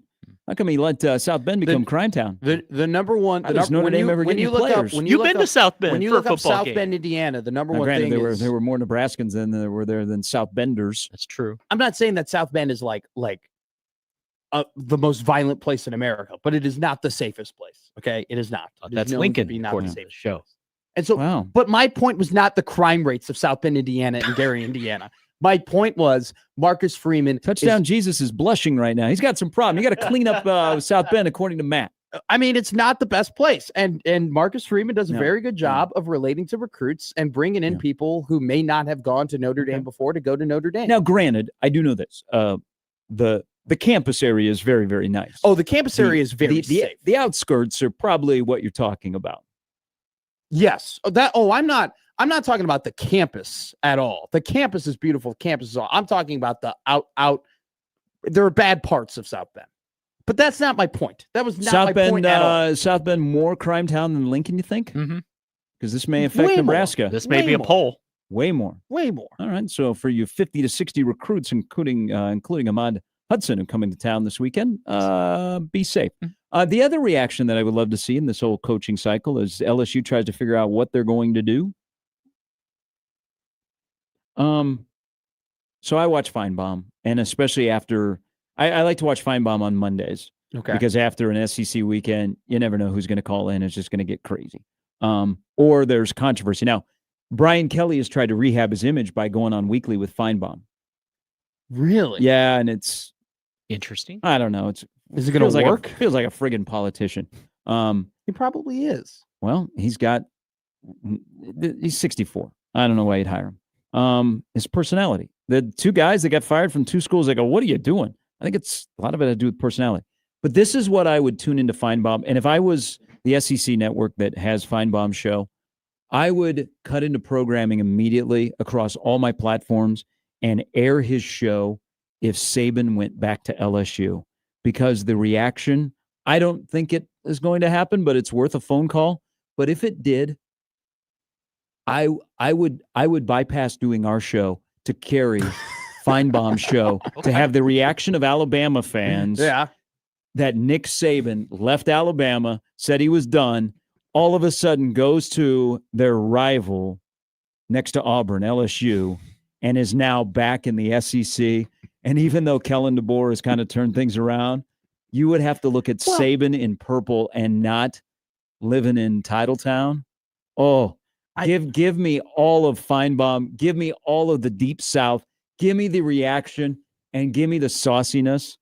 That's what I'm waiting for. I'm probably going to be disappointed, but there's going to be there's going to be one more or two more crazy things happen in the coaching carousel. I mean, you got some jobs open. You got athletic directors behind the scenes or, wheeling and dealing, trying to find their guy. When do you get them in here? Are you ready for the portal? The portal doesn't begin until January 2nd. Yeah. Can you handle that? But Saban going back to LSU. Well, Roll Tide Willie, I'd be all over his TikTok. I might drive down and see him. well, it's funny you said Kalen DeBoer is finally like turning things around. I mean, Alabama's like probably one of the 6 teams that could legitimately win the national championship this year, in my opinion. Like it's more than just turned it around. Like he has fully got this team playing high level football. I don't know, like if Saban were to go to LSU, don't get me wrong. If I was an Alabama fan, I would be disappointed and I would be a little upset. At the same time, that'd be like what in what about like in 1999, Tom Osborne goes to Colorado. But like what would be geez. But how but are you going to You like might still be on the air over there. Oh my but God. He still won all the Your old national show. He still won all the national He championships. retired. Yeah. Stay retired. But he still won them and he still brought you a ton of memories. He and goes still, to my rival? but still you can't like And then he coaches against me? but you can't fully like you know You lied. You said you were retiring as Oscar, but he won, and now but he you're won in Colorado. But he put together the Dad greatest. gummit. He put together the greatest college football team, some of the greatest college football teams of all time. Gave you incredible memories. And gave now he's you gonna go things do it that again you'll in never Boulder. forget. And it's like, Okay, yes, it's okay. you Coach. can be Coach, thanks for you the can be memes. upset and be like, "Why the hell did you do that?" At the same You're time, the reason you still I can bought bike respect coaches him. shorts. Yeah. Hell yes. You know what? I signed up for teammates, and now you're in Boulder. Oh, it's okay. I hope you come back and beat us, and I hope you throw the bones as you're walking. No, I don't think it's fair. No! At all. It's not fair at all to completely just like hate Even Nick did the Saban no drug if you're pledge. LSU, if you're Alabama, if he goes back to LSU. It'd be tough. No, It'd it be wouldn't. tough. It would not be. He won all your national titles and gave you all the incredible He memories. And is a retired Hall as of your Famer. coach. Okay, if He he needed goes, a break. if he goes back to Toledo, you're like, hey, great on you. Hey, great. Have a good life over there. Okay, he goes to one of your rivals. I'm like, you know what? Tear down that statue. Get out of here. Get out of here. All right. People are vibing with you Yeah. on this, not on that. Oh. Dennis says his daughter's a Notre Dame grad. South Bend dicey. It is. What was dicey. Mayor Pete doing? It is dicey. It's not even so. My dad, when we would go to Notre Dame games, like there were certain areas you would park and certain areas you wouldn't park, like because it was just one of those things. Now Wow. the campus itself is great. Yeah. The campus itself is protected Yeah. in a way. But yeah, the outskirts of just Yeah. the city in general, not great. Okay, so Clint says Clint his wife, her parents live there. Okay. He said agrees with your assessment. The campus is nice, but the town is a dump. Way more crime than Lincoln. Way more. Well, I might have to reassess the kind of job Marcus Freeman is doing to get people into crime-ridden South Bend. No, I'm being real with you. Like it is. I never heard that before. I guess I never looked into it. I mean, that's just the area I grew up in, and like Yeah. the area, like we would go to. As much as I didn't like Indy, we would still go to games, and I still have plenty of friends Kevlar. who went there. You know, no, not that bad, but it's a very different town, and when you're Raiders trying to game, convince a Coliseum. kid from Florida, to come and play over there, like you have to be relatable, and you can't just use tradition. You have to use relationships, and I think Marcus Freeman's really good at doing that. It's a weird town. Linebacker in though. Awesome bar. Did go there. So sick. Did You go get there. Yinglings there? They get the tall boy Yinglings? I don't remember. That was quite a while ago, and I might have been a little bit tired. It was John Baylor and me because Nebraska volleyball before the game in 2000 played at Notre Dame. Plus, you had that I'm bleach in your so hair, and it was just seeping in. And I crashed on his. He had a pull-out couch. I think there might have been an assistant coach that was also sharing the room with us, but I forgot her name. Okay. It was a weird night. Long trip into South Bend I think these are from all Chicago. really good early 2000 Nebraska jokes that you're dropping here that are just No, floating right it was over true. my It head. was true. I if I remember correctly, him and I shared a hotel room because hotel rooms were scarce. Like people were staying in Chicago or a long way away for that game, and Nebraska volleyball was at Notre Dame, and they played on a Friday night, and so I stayed with Baylor, and I think, I don't know, the male assistant that was with him at the time was in our room. Might have been Coach Cook. I have no idea. I can't remember. That was a long time ago. Okay. All right. We got Brian Christopherson coming up at the top of the hour. He'll have some thoughts on. Was BC at the basketball game last night? He can tell me about Frager, who was streaky. Tell you about Berke. What is it? 11 points Hey. in two exhibition games. Hey, he's doing a lot of dirty work. Okay, all He's right. doing a lot of dirty work. You know, that's how you know you're bad at basketball when you're talking about rec basketball. They're like, "Oh, what do you do at the Y?" "Oh, I do the dirty work." My quick observation of last night watching Nebraska play. One, I think it's great that we're having these exhibition games and you can get to see Creighton and Iowa State play, Creighton and Colorado State. You get to see Nebraska, BYU, and because I love Coach Irwin at Midland, and they get the opportunity for his kids to play at PBA. Some of them played there during the high school basketball tournament. They get to play against Nebraska, so they get to, friends and family get to come. It's pretty cool. I think that those kind of games are kind of like meh. Yeah. Oh God. Because of we're playing big name teams during exhibition. Now there was a light crowd there last night. It was also Monday night, and the Chiefs were playing. But I think when you follow up BYU with Midland, small college exhibition, which we used to have, and now you're playing like name teams, those are going to be kind of some tough sells moving forward. But I will ask BC about some Husker hoops if Frager's the guy. And why is Rhymes going to redshirt? That's what I want to know. But Berke's doing the dirty work. Okay, not everybody can be rink masked. I'm more focused on that guy. Not everybody can be Oogie. Okay, I mean, for what Berke's making, he should be Oogie. Not making as much he made last year. Oh, yeah. Okay. So you don't have to worry about that anymore. Well, your expectations should be lowered for him. Is that your argument? Yeah. that I now have to lower my expectations. How about if you're just a starter in the Big Ten and a coach's 6th or 7th year of coaching, you should just have a capable guy at your 4. Maybe that's my. They have plenty of capable guys. I think they have enough capable guys that I could cut down the rotation today. You don't need to wait until January 1, Fred. All right, let's sneak in Scott here before the break. Good morning, Scott. Hey, Scott. Sorry, Matt, but you are absolutely crazy with that take you had about thanks for the memories, coach. If Nick Saban goes to LSU and starts winning natties at LSU, every Alabama fan, just like every Husker fan would have done, Coach, why did you leave us? You could be doing that here. Well, there was no point in leaving. I would be absolutely livid. I would not have the memories. I would be so mad. I would be chewing nails, buddy. That's where I disagree. Like, I agree with you where you are right. You are right to feel disappointed, and you are right to have a little bit of angst toward or be mad toward him. But at the same time, you are not right in tear down the statue and how could you do this to us and you betrayed us and I'm forgetting every good thing that happened before. That's wrong. You still remember all that stuff that happened. Oh, of course you remember, but he goes to a different school when he could just as well be doing that at your school still. No, they needed a break. They needed to change the scenery. They won 3 national titles. I'm not saying that I would be, become a Colorado Buffalo fan and I would be the most excited guy of all time. And I would be like, oh my God, I'm rooting for Coach. I would be a little bit WTF, but at the same time, I wouldn't be like, oh, you're the Coach T.O., you're the worst. How could you do that? I'd be like, yeah, I'd prefer you to do it here, but I'm never going to forget all the great things that happened while you were the head coach of my team. Let's think if that would have happened.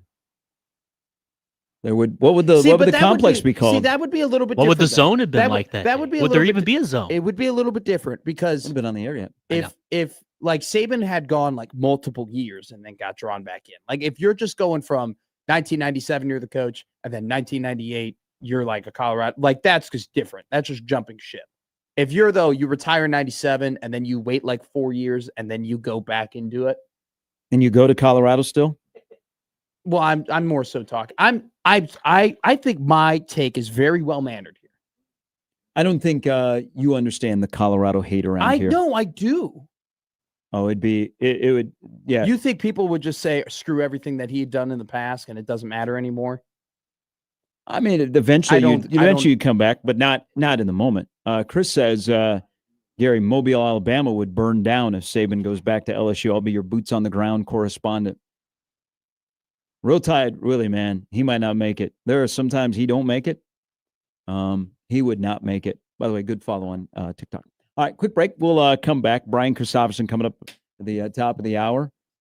Also, we'll be joined by Andy Kendi. We'll get his thoughts. They'll be busy. Halloween and high school football playoffs around here. Nothing better.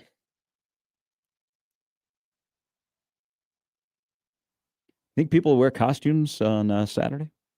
Probably they should. It's fun. We'll be back with more Gary and Matt after this on 1620 The Zone.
All right, Rob says, wouldn't it be wild? The two guys that are coaching Saturday Night Lincoln aren't even in the same jobs that they have right now next year.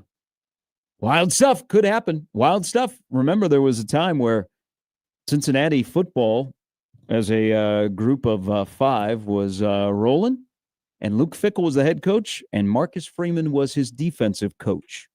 And then awesome. COVID hit. I was so looking forward to Cincinnati and Nebraska playing in 2000. And then COVID hit, all Big Ten schedule. Guys go separate ways. You tell a great story of interviewing Freeman. Marcus Freeman was fantastic. Real quick one here before we get to Patrick. And you got a thought on, I think if you wanted to, scratch the itch, go to the NFL. We didn't know what was going to happen. We didn't, this was late March. We were still doing shows. And so I just reached out to Cincinnati. I'm like, hey, is there any way we can get Coach Fickell on?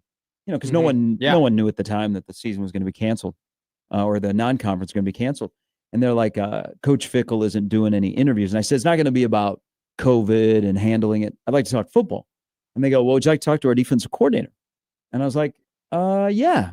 And they're like, Marcus Freeman. Let's get this interview set up. We had Marcus Freeman on for 35 minutes.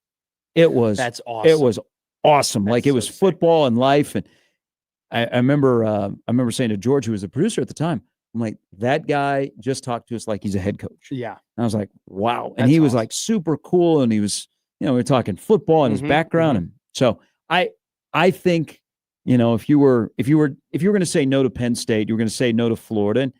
And, there's Ohio State out there because of his connection, but Ohio State might say Ryan Day, Brian Hartline. Yeah. Marcus Freeman, you're good at Ohio State. Is the NFL would be a place just because of his style.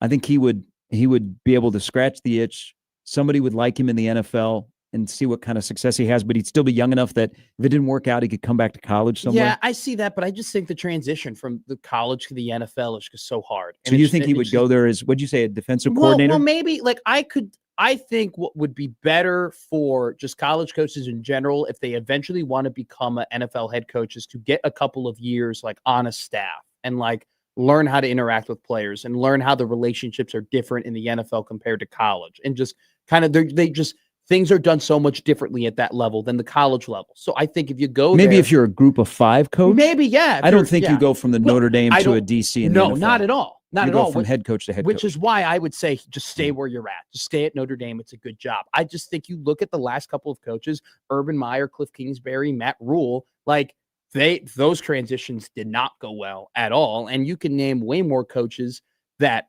failed at transitioning than you can succeeded. So if you got a job like Notre Dame, as long as they're paying you well and you're winning, you stand pat to me. Here is Patrick on the Prairie Flower Casino Zone hotline. Good morning, Patrick. Patrick? You're not there.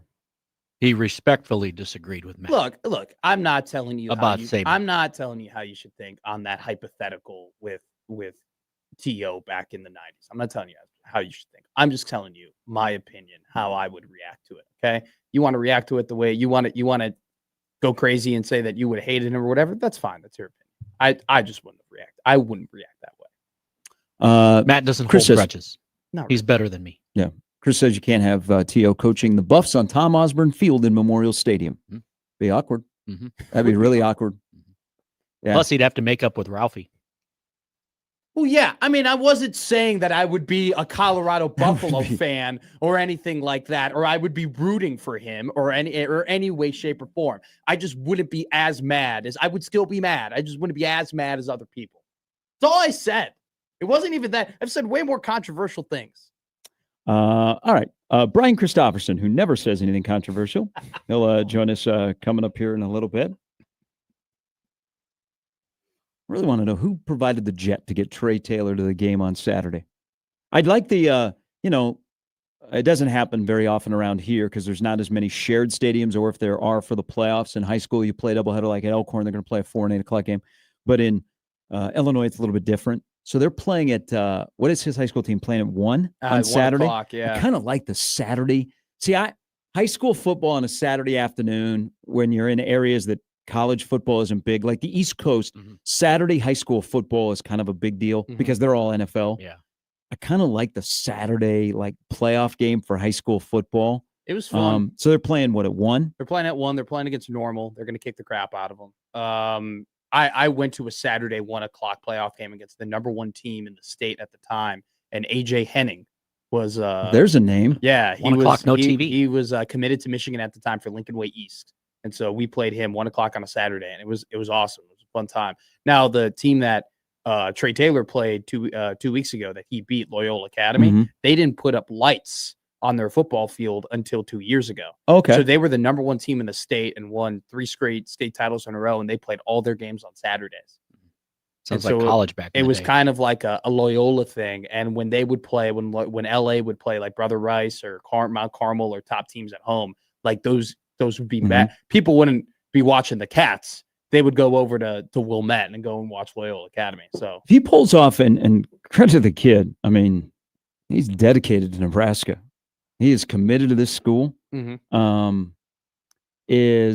And he had a tweet yesterday. So somebody arranged for him to get on a plane to come to Lincoln because they're going to have a monster recruiting class here. Recruiting class that is assembled with nobody going, I wonder if Rule is going to be here. I mean, they're going to have nearly 60 recruits that are going to be in Lincoln for the game. I mean, that's insane. Hope they're wearing black. So kind of what Sam said, Nebraska is going all in on Saturday. Yeah. We're not even worrying about what happens the following Saturday when you got to go out to the West Coast. They are putting everything into this Saturday, It's fun. from the uniforms to the game to the recruits to the light show, the drone, everything else they're doing. I mean, Weather. it's like this is November 1, and we're going to roll the dice, and we're either going to climb over the wall or we're going to run into the wall, and who the hell knows what's going to happen in the next 3 games. Yeah. But if you wake up on Sunday morning and you're 7-2, and people go, oh, well, Nebraska runs the table here, they're going to be a playoff team because I mean, the Big Ten's got to have 4, right? But you have Trey Taylor talking about helping recruit 26 offensive linemen, like the class of 26. Yeah. If he pulls this off, and, we're still trying to figure him out. Again, I contend that he's the best quarterback that Rule has ever recruited. He might be the best recruiter ever at Nebraska. I don't know about that. This is a kid that is pure mean- recruiting. He's not even here until 27, and he may not show up and be able to play right away. No. You no, might he have to play wait. behind a guy, Yeah. but yet I've never seen a dedication like this in a kid. Maybe the following year, you're like, hey, that's my recruiting class coming in. This is a kid that's in the recruiting class of 27 that's talking about assembling a recruiting class in 26. That's awesome. Never seen this before. But it's just, I think it's a testament to, like, first off, his parents, who just seem like they're just have really good heads on their shoulders. And then he's got a really, really good head coach in high school. His name is Jason McKee, J-Mac, former Chicago Bear. And they're 7-2. And Carmel has a legitimate shot at winning a state title in Illinois, which is like, I don't think anybody ever really thought that was like a possibility that could happen. And so I think that he's just a high character, high quality type guy, and he just shows it week in and week out. And you mentioned it, like, I don't think he's committed to Rule, like he's committed to Nebraska. Like, when you're just making those efforts just week in and week out the way that he is, it tells me that for sure. I mean, it's so funny though, where it's like he may not even play until like 29, or 28, and he is making, and we're talking about him in 25 and like the impact that he's making and like how he's literally affecting the future of Nebraska. Wow. At Nebraska, he is affecting the future of Nebraska football greatly, more through just himself as a recruit, and Okay. that's crazy. I got you. John writes into the Equitable Bank inbox about the USC game. Hey. It has always worked out very well for Nebraska when they create such hype for a game. Okay, so they made a mistake about the 2010 Texas game. All right, Red Out the World was a little bit, didn't go so well. 2013 UCLA looked good for a half. I don't blame them in this case. What, are you going to just shy away from, I mean, how many times can you get smacked?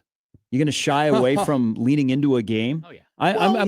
I'm glad that they are leaning into this game. Have fun with it. And they're fortunate enough that they have a good enough record that it means something. Okay, it's not just hey, Nebraska's 4-4, here comes USC.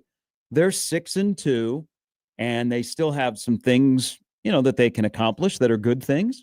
I'm okay with them leaning into this because at some point you're going to win one of these games. You're going to climb over the wall, okay, and then you reap the benefits. But then the tough part becomes, can you start stacking success? Exactly. So whatever they want to do, roll out the red carpet, make this the biggest show. You know what? You've got a primetime window with not a lot of competition on Saturday night to show off Nebraska football. Now it's on you as coaches and players to make sure that you are, we already had this rehearsal. You got all the people are all fired up, and that you go out there and don't lay an egg. But I get the hesitancy because these are games that Nebraska doesn't win. But this is also a season where Nebraska's found a way to be 3-1 in one-score games. It's choppy. It's perfectly imperfect. Sure. But maybe this is the year that they win a game like this and people go, oh, different. But then they turn around, they lose to UCLA, and they go in the bye week at 7-3, and you're like, I don't know what's gonna go on. I'm not directly talking to you, Gary. I'm directly talking to people who are like, why is this such a big deal? My one question would be, what's the alternative? Like what like to not making a big deal, what would the alternative be? Oh, it's just another game. No, it's no big deal. I mean, Nebraska's making a big deal about a game that doesn't involve a trophy. How about that, Big Ten? I mean, yeah. But it's just like, I don't know what you want them to be, like melancholy or like just average, or just be like, oh, it's whatever. Oh, we're treating. No, you're playing a ranked team.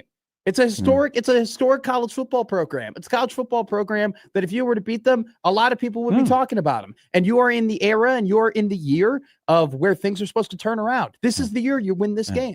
All right, we'll take a break. We'll come back. BC and AK initials game coming up in the last hour. Oh. See, the problem is, Jimmy, not a lot of people know his history of black. I know. How many older fans come dressed as Johnny Cash? There you go. That's how you bring them in. Oh, and their wife comes dressed as June. Yeah. This is magic. All right, it's Gary and Matt on 1620 The Zone.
All right, with that, back into USC Nebraska talk.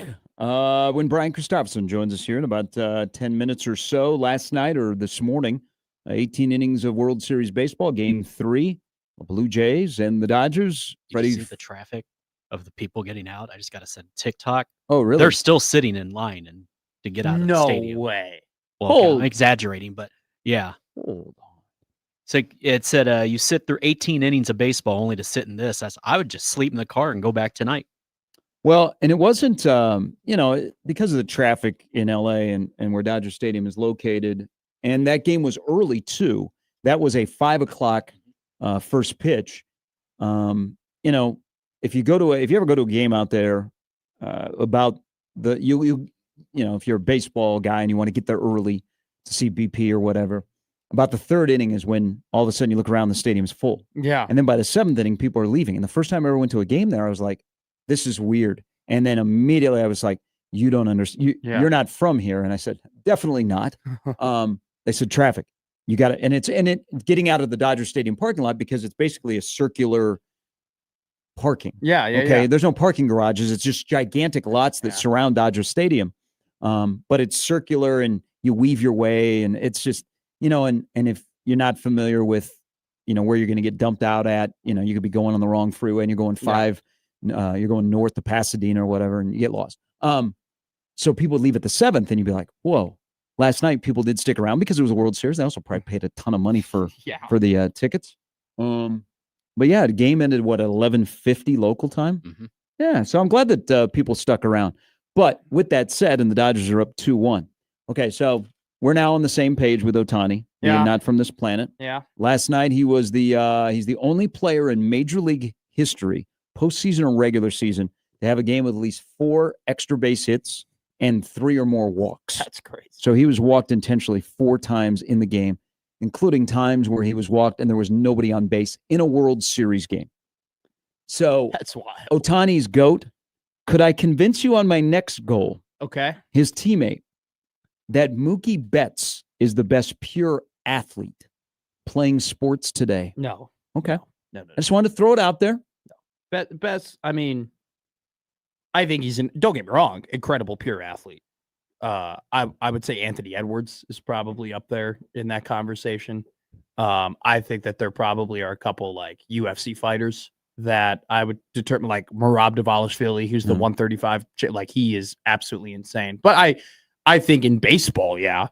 And if you want to make the argument he's one of the best pure athletes in all of baseball history or anything like that, I don't think that's a bad statement. Because what other player can adjust and move positions from the outfield to the infield, to the infield to the outfield, and like become high level, and not just high level at playing? Not everybody can be Biggio going from catcher to second base. Well, I mean, he's good. going from center field to shortstop. He went from the most important position out in the outfield to the most important position out in the infield, and he does both of them at such a high level. And then he runs the bases really well, and he hits for power, and he just hits for contact. He does everything. So yeah, it's an incredible athlete. I just think that there are some guys who have better cardio and some guys who are just taller and more explosive. Now, is your hesitancy here? I'm not trying to convince you. Sure. Because Mookie, I mean, remember, he's a fantastic bowler.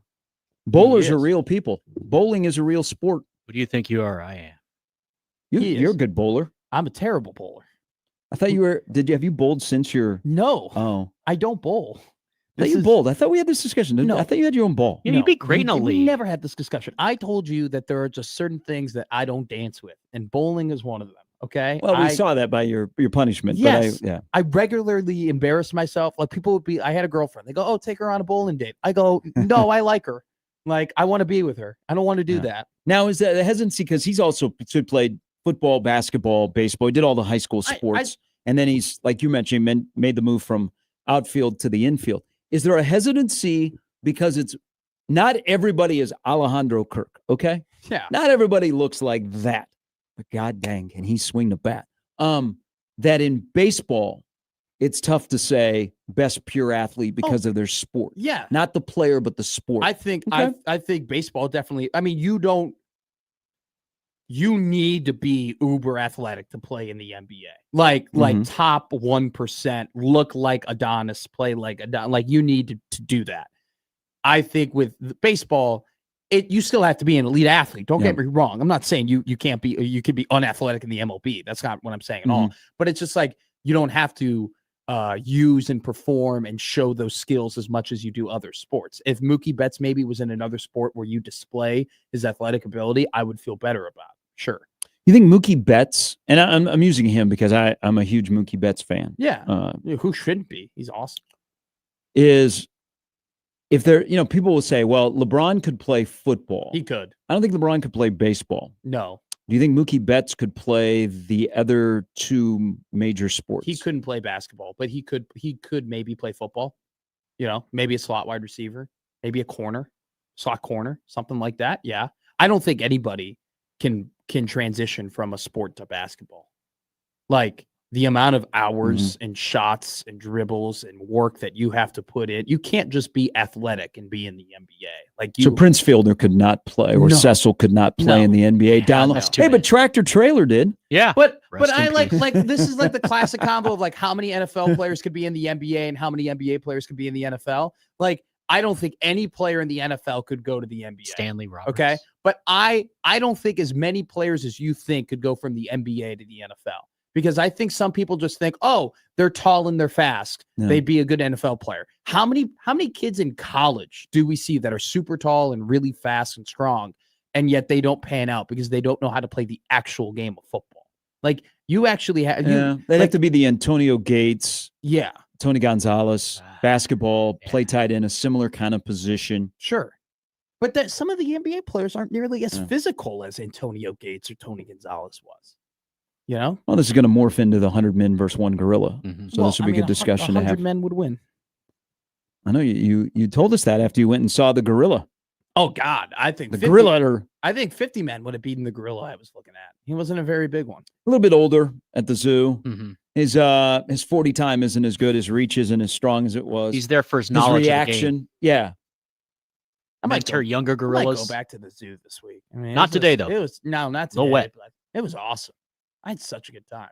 If I took the other path, There's your date. if you The go to zoo. if you go to the left, you either walk to the left or walk to the right, right? If I had walked to the right, I would have hit the beer stand first. Instead, I walked to the left and I hit the beer stand last. I was so pissed. All right. Brian Christopherson's coming up next. Also, one other thing, a little nugget about last night. If you stayed up until 1:50 to watch the 18-inning World Series, you watched former storm chaser Will Klein pitch 4 innings in relief.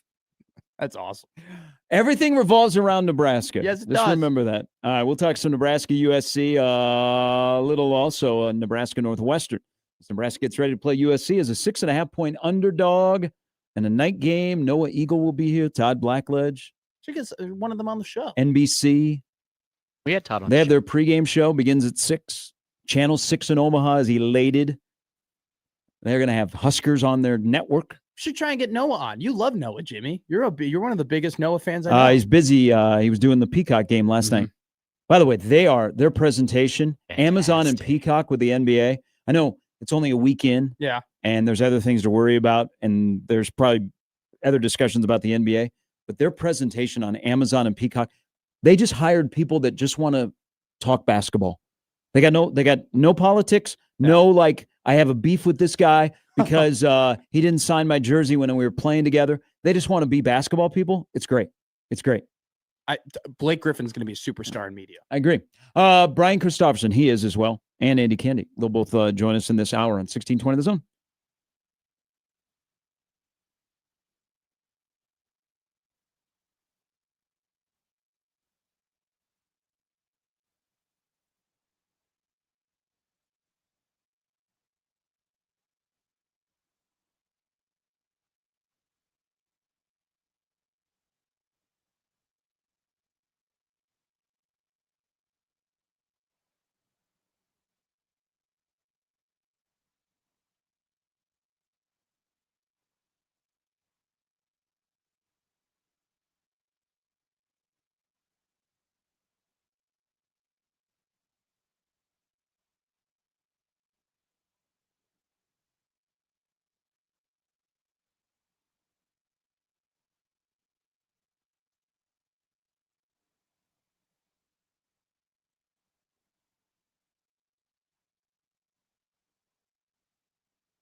All right, 9:02 on a rainy Tuesday. Will not be rain Saturday night. I see kickoff is going to be 38 degrees. Nice. No, I'm just Oh. I don't I Yeah, I didn't somebody know. shared that on Twitter with us. I have to double check here. I'll That'd be check with our awesome. weather center and get back to you. Bear, bear weather, baby. Big Ten smash mouth football weather. Brian Christopherson will be advocating for an open air press box. Maybe as he welcomes us, as we welcome into the program. Good morning.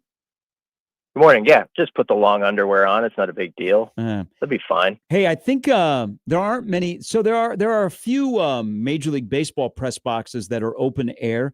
I think, well, Fresno State, because we remember that about a decade ago. I think LSU still has an open air press box for football. Anywhere I else? don't know. Baylor was at one point. I don't know if it still is. Obviously, the Pinstripe Bowl at Yankee Stadium which was true. kind of the experience you're talking about on Saturday. How brutal we was just that? bashed a window. It was all right. It was cool. warm enough. Like they had a little heater below you, and it wasn't bad. You got kind of a taste of both. You could walk back, up top to the concourse area and be fine. So, I wouldn't mind it if you took a bat. That probably not a good suggestion, but if you took a bat to one window and we saw how we could handle it on Saturday. All right. So with that said, it's now November, and we know Nebraska has not been great in the month of November. They haven't played a lot of games that technically matter for the success of the season, or if they haven't done well in.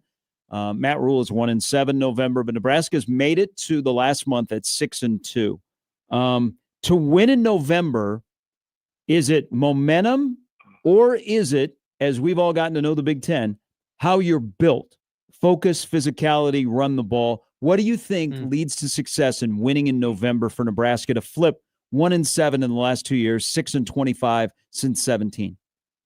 I think it's how you're built. How you're built brings the momentum. I don't think like what happened last week, even though they had a good last drive there, carries over to next week at all, really. It's, maybe the vibes in practice are useful, but not the play on the field itself. So, yeah, you got to win in the trenches. I thought Rule made a good point yesterday because, USC's passing numbers stick out to you, but look at their rushing yards. I think they're 23rd in the country, and they're getting over 200 per game there.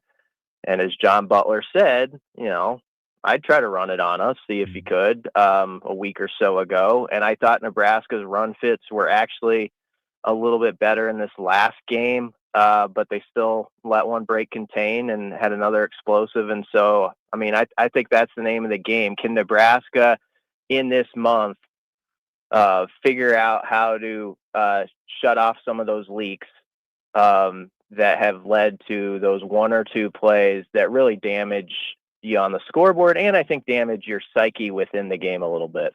Is what we saw from Dylan against Northwestern what you think we're just going to see from him the rest of the season? Kind of quick game stuff, easier routes, 1-2 reads, and maybe not pushing the ball down the field as much as maybe they were trying to against Minnesota? I don't know for sure, but I think there's an understanding number 21's about the best thing going right now. And you have to sort of accept that as a quarterback, and I think as an OC, and be like, well, let's ride that. And then there's going to be the moments where it's 3rd down and 5, and that's where number 15's got to make the play. And he did, to his credit, there after a really bad pick. But those 4 3rd downs, especially the one where he eluded the pressure and hit Isaiah Hunter on that 19-yarder. That was really good stuff. So, I think that stuff has to instill some confidence in him that you can have a game where it is sort of a slog and it can be frustrating at times, but you have now 2 experiences this year in your back pocket where it's maybe felt that way, and you've been able to shift the narrative in some way with the final drive and how you performed. Obviously, you'd like to avoid those bad picks to get you there, but I do think you got to give him credit for having the mindset to deliver in those moments. And we talk about that all off season. Like, there's going to be these drives where You're down 4 points. Who's going to step up? Well, they've done it twice, so you got to tip your cap on that part of it. So this has been a really good discussion the last couple of days with our YouTube viewers, email and Twitter. Nebraska is 6-2. At what point, and maybe they don't mesh this year, but how do you balance? Yeah, Nebraska's 6-2, and maybe the scoreboard doesn't always match the optics that you see on the field. And then the other part of this, BC, is Nebraska capable of playing 60 minutes of football, or is that just a phrase that we pound into the ground? What's your thoughts on 6-2, but maybe it doesn't feel 6-2, but yes, they're 6-2, if you get what I mean. Yeah, I do. I don't think some people are going to accept that until they knock down a door like this Saturday. To kind of your question, like if they're suddenly 7-2 at the end of Saturday night and they win that game, I think it redirects even how people look at all those other games where there's been some critiques that have been fair about the stuff that's been a little off, but they found a way to win. Then suddenly it's like, you know what? They've been sort of building up to this moment, and then they were able to, for one, end that drought against ranked teams that stretches back to 2016. But they really do have us talking about like maybe starting to get on the TV graphic as just like a fringe bubble team with the college football playoff, like if you win this sort of game. So I think that those two things can intersect, like the record and like people what they think it should be if they can get a win like Saturday. The other part, though, I would say is I've been beating the drum that this thing's like the NFL light a little bit, and you do have to carry your emotions, I think, somewhat with that. You can have high standards and think this can be better or that can be better and be disappointed in certain things. But in a way, these games have gone not that different than I might have guessed, like in the summer. I mean, I thought they were going to have to find a way to win some tight games. We were all really unsure, like, how's this D-line going to grow, like, in the fire throughout the season? It's going to be a growing process. Mm-hmm. That's easy stuff to say in June and July, like, oh, that'll be interesting. And then when you're actually in the car on that trip, it can be kind of difficult to sit through sometimes. I always think, like, 8-4 is nice to say, and you feel good about it on July 4th at the barbecue. And then when you're actually in the car and it's 8-4, there's those moments where you're frustrated and you want to get out, so that I think that's sort of where this season's been. There are times where we see it all the time in college football. The better team just from the get-go just doesn't have their stuff. And a team that is a heavy underdog, whether it be 7 points, 10 points, 15 points, just from immediately, first quarter, the fourth quarter, they just have something. And they end up beating a team that they shouldn't beat. Nebraska has beaten teams that they were an underdog against straight up 3 times since 2017. So that hasn't happened a ton for Nebraska. Yeah. What are the ingredients to doing that? And do you think Nebraska has those ingredients for Saturday? The thing that gives them a crack at it is the special teams change.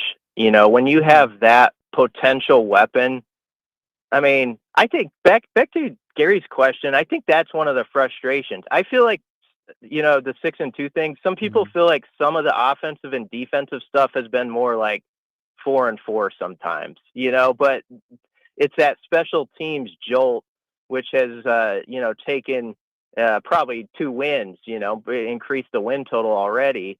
And I think it's possible that that group can do that again. And this would be the type of game to really flex with a national TV audience and make that sort of big return or block a punt or do something like that. And the thing I like about that unit and how Mike Eckler is you always hear him say whenever he does an interview, we're not looking up till the end of this thing. Like we're not going to get caught up in the waves, whether that's good or bad. And I think he really does a good job pounding that home with his guys. So the old phrase was like, don't read your press clippings.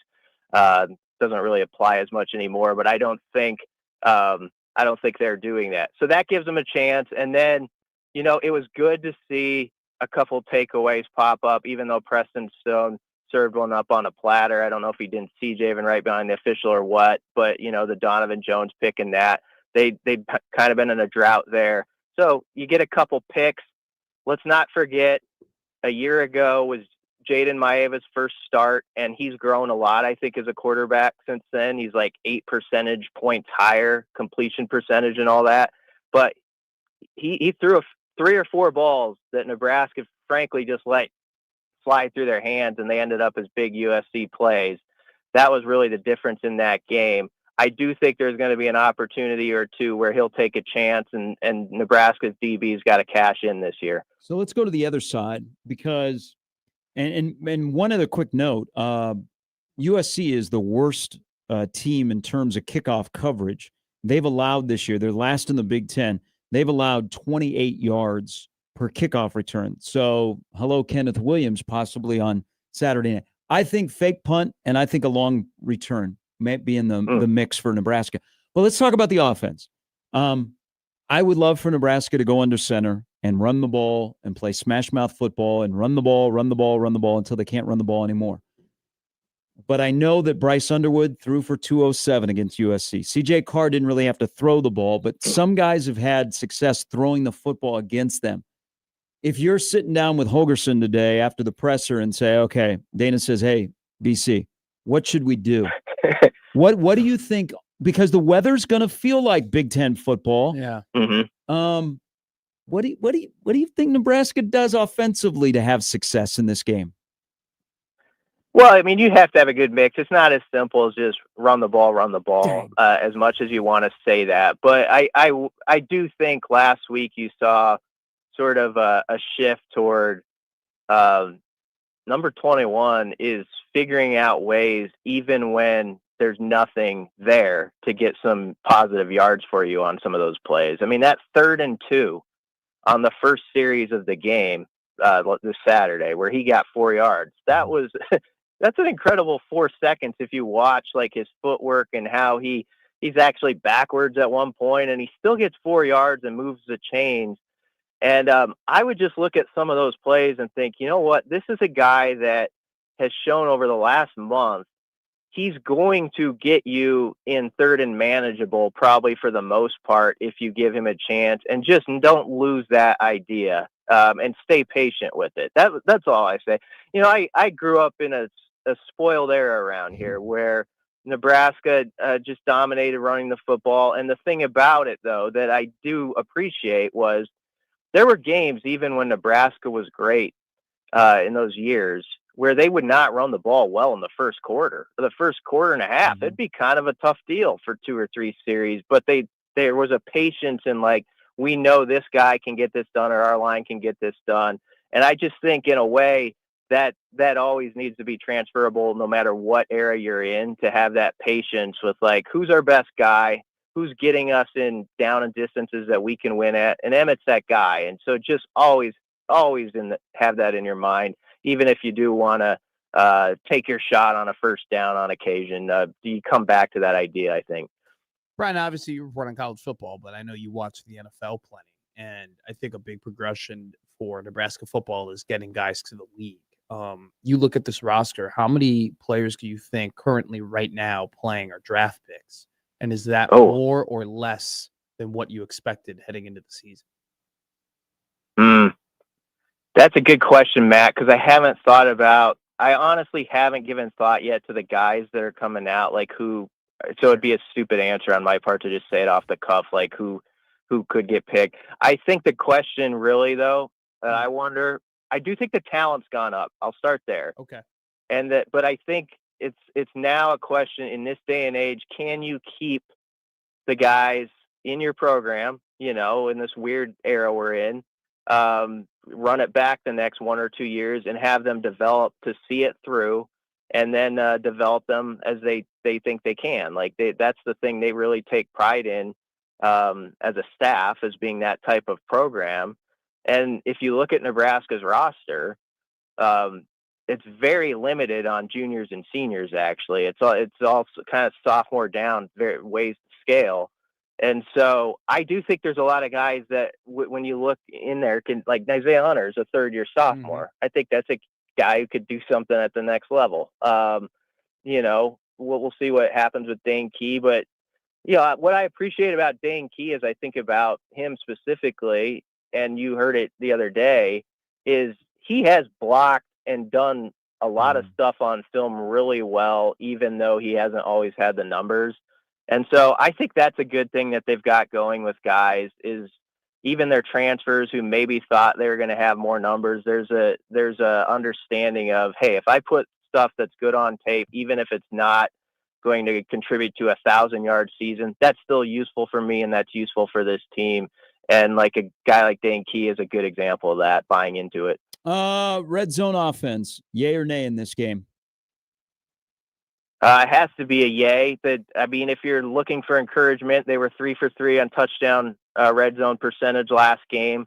And that's where, go back to that Isaiah Hunter catch. That's the type of play you're going to have to win a game like this. You might need a couple of them where you're down there on the 15-yard line. Some guy just makes a catch that everybody in our press box with the window that's open because you cracked it open. We're looking down there and we're thinking, he didn't actually catch that, did he? And then we look at the review, and how there's always that buzz in the press box when it's like, oh, he got the foot down. Like they need like a couple plays like that. And Dylan's got to put the ball in the radius too. Like in fairness, like Rule brought up like how they ran that same play the week before at Minnesota, but it didn't work. There's been a few red zone opportunities where they've kind of wasted the play because Dylan didn't, I think, give them a chance. And so just do not waste an opportunity. At least give it a 50-50 ball for those guys if you're gonna run those. And so that's what I hope. I hope they can make a play or two that's above the norm. I think that's what's necessary. Look, what worried me against Northwestern was the short yardage situation. And even the ones that they didn't get, or even, they didn't get the ones they didn't get, but even the ones they did get still seemed like a struggle. I'm with you. I don't want this to sound like I'm putting anything on against 21, because I think he's great. But does Nebraska, are they missing that? Are they missing a true short yardage back? Is that something that they got to go and address in the offseason? Yeah, I mean, I think it'd be good to add a compliment if you can get one, but I actually don't put as much on him. It's just like they didn't get great push on any of those. So they had those 2 4th and 1s, like sort of consecutive, and if you totaled it up, they needed 4 feet. I think they got exactly 4 feet. Like that was it. So it's with you, and that's where I have some sympathy toward a coach or OC in those situations where it's 3rd and goal at the 2-yard line, and there's sort of a 1998 expectation all throughout football, not just in Nebraska, all throughout football, that you should be able to just run it in on 3rd and 2 or 1 when you're down in a compact space. Go watch the NFL. Aside from the Eagles push and stuff, that I watch a team every week in the Vikings that can't run the ball on, down there when there's 22 men all packed in. And so you do have to be a little bit clever with some of your play calls and sometimes throw it there. But that's going to have to be better this week because there's going to be a situation where it's 4th down and 2 feet. And you got to be able to line up and run it in that case, and let's make it like 3 yards as opposed to getting 2.5 feet this time. Yeah, that's going to be a lot of fun. BC, as always, we appreciate it. Have a good week. I know you guys will be busy at 24/7, and we'll see you on Saturday night. Yeah, thanks for having me. That's Brian Christopherson. So red zone offense, Nebraska's 61st. USC red zone defense, they are 2nd in the country. Yeah. So if you're going back, and I didn't know the red zone stat, but it doesn't surprise me at all, because if you look at all their other yardage stats, their yardage stats are pretty high, but their point stats are pretty low. It's weird. Like, bend don't break isn't necessarily something I relate to USC football. I know, but that's what they are. That's exact when you're giving up 370 yards a game, but you're only giving up 23 points. It's because you lock it down when you're within the 20-yard line. So this is an email from Joey, and I know that he is not a USC fan, but his sentiment here is kind of the vibe I get from USC fans that I interact with. Not overwhelmingly, we're coming into Lincoln and to win this game. And I think a lot of it has to do with their angst with Lincoln Riley and something you just brought up about, hey, we got this great offense, but we can't marry it to the defense. No. So he says, for me, I'm going to really watch how USC comes out in the first quarter. My reason for saying that is because you have a West Coast team coming to Lincoln for a night game where the temperature could be close to the low 40s at kickoff. I want to see how they respond to a true Big Ten style game. November cold could be a factor in my opinion. This is 44 kickoff, right? Is what I looked. Right okay. now. That's So we'll not bad. see. Well, what's the wind? I Uh, always look at the wind. light. It's always the wind. It'll be light. Always the wind. It'll be Always the light. wind. Always the wind. Always the wind. Always. Be about but that's 39 not, at the end. but that's not bad. That's not bad. We're used to that. It's November 1. Well, It's, not bad for Nebraska. I think USC 44. well, yeah, might be yeah. tough. Yeah. That's a them problem. Yeah, well, which is good for So, Nebraska. so the thing that has become about USC football is in this day and age of NIL and, USC not being a playoff national championship contender, that there are too many guys that come to USC to go get the paycheck Yeah. and not necessarily the paycheck of the NIL, but use USC to get the paycheck of the NFL. And they're not really tied into the loyalty of I'm playing for USC, where Pete Carroll did a really good job when he was there and Mhm. his abundance of players, and the landscape was different in terms of players getting paid, except for Reggie Bush, is guys, he turned guys, and a lot of them were from Southern California, so they grew up around USC football, that they had a passion for USC. It's, you're going to hear a lot of different people that cover USC. I wonder if they bring that up is guys come to USC to use USC to get the NFL paycheck. And then once they're gone, it's like, USC. Yeah. Instead of, oh man, I love my time at USC and I'm a Trojan forever. How often do you hear Amon-Ra talk about SC and how much he loved SC and how going to Southern California was like the best thing that's ever happened to him? The only thing that he talks about is his draft process and how he didn't get picked high enough. Like I also too, and maybe that has to, he was a 4-year guy or a 3-year guy, right? Yeah. Okay. There may be part of this discussion is the portal guys that are there for a cup of coffee and gone, instead of the guy that comes and plays in your program for 3 to 4 years, like Caleb Williams. Is Caleb Williams like, oh man, I love my 2 years at USC, or I loved Lincoln Riley? So that he says he's more Lincoln Riley than love USC. Lincoln Riley. Yeah. He's not like fight on, like let's go. Like now he does it when he walks by or whatever. But I don't. Here's my thing. You bring up a good point, using it for the NFL paycheck, but also USC's a big brand. If I'm a 4-star recruit and I'm committed to USC and I don't play, am I more likely to get in the transfer portal and get money from another school if I'm a 4-star wide receiver who went to Oklahoma State or went to Oregon State or went to UCLA? No.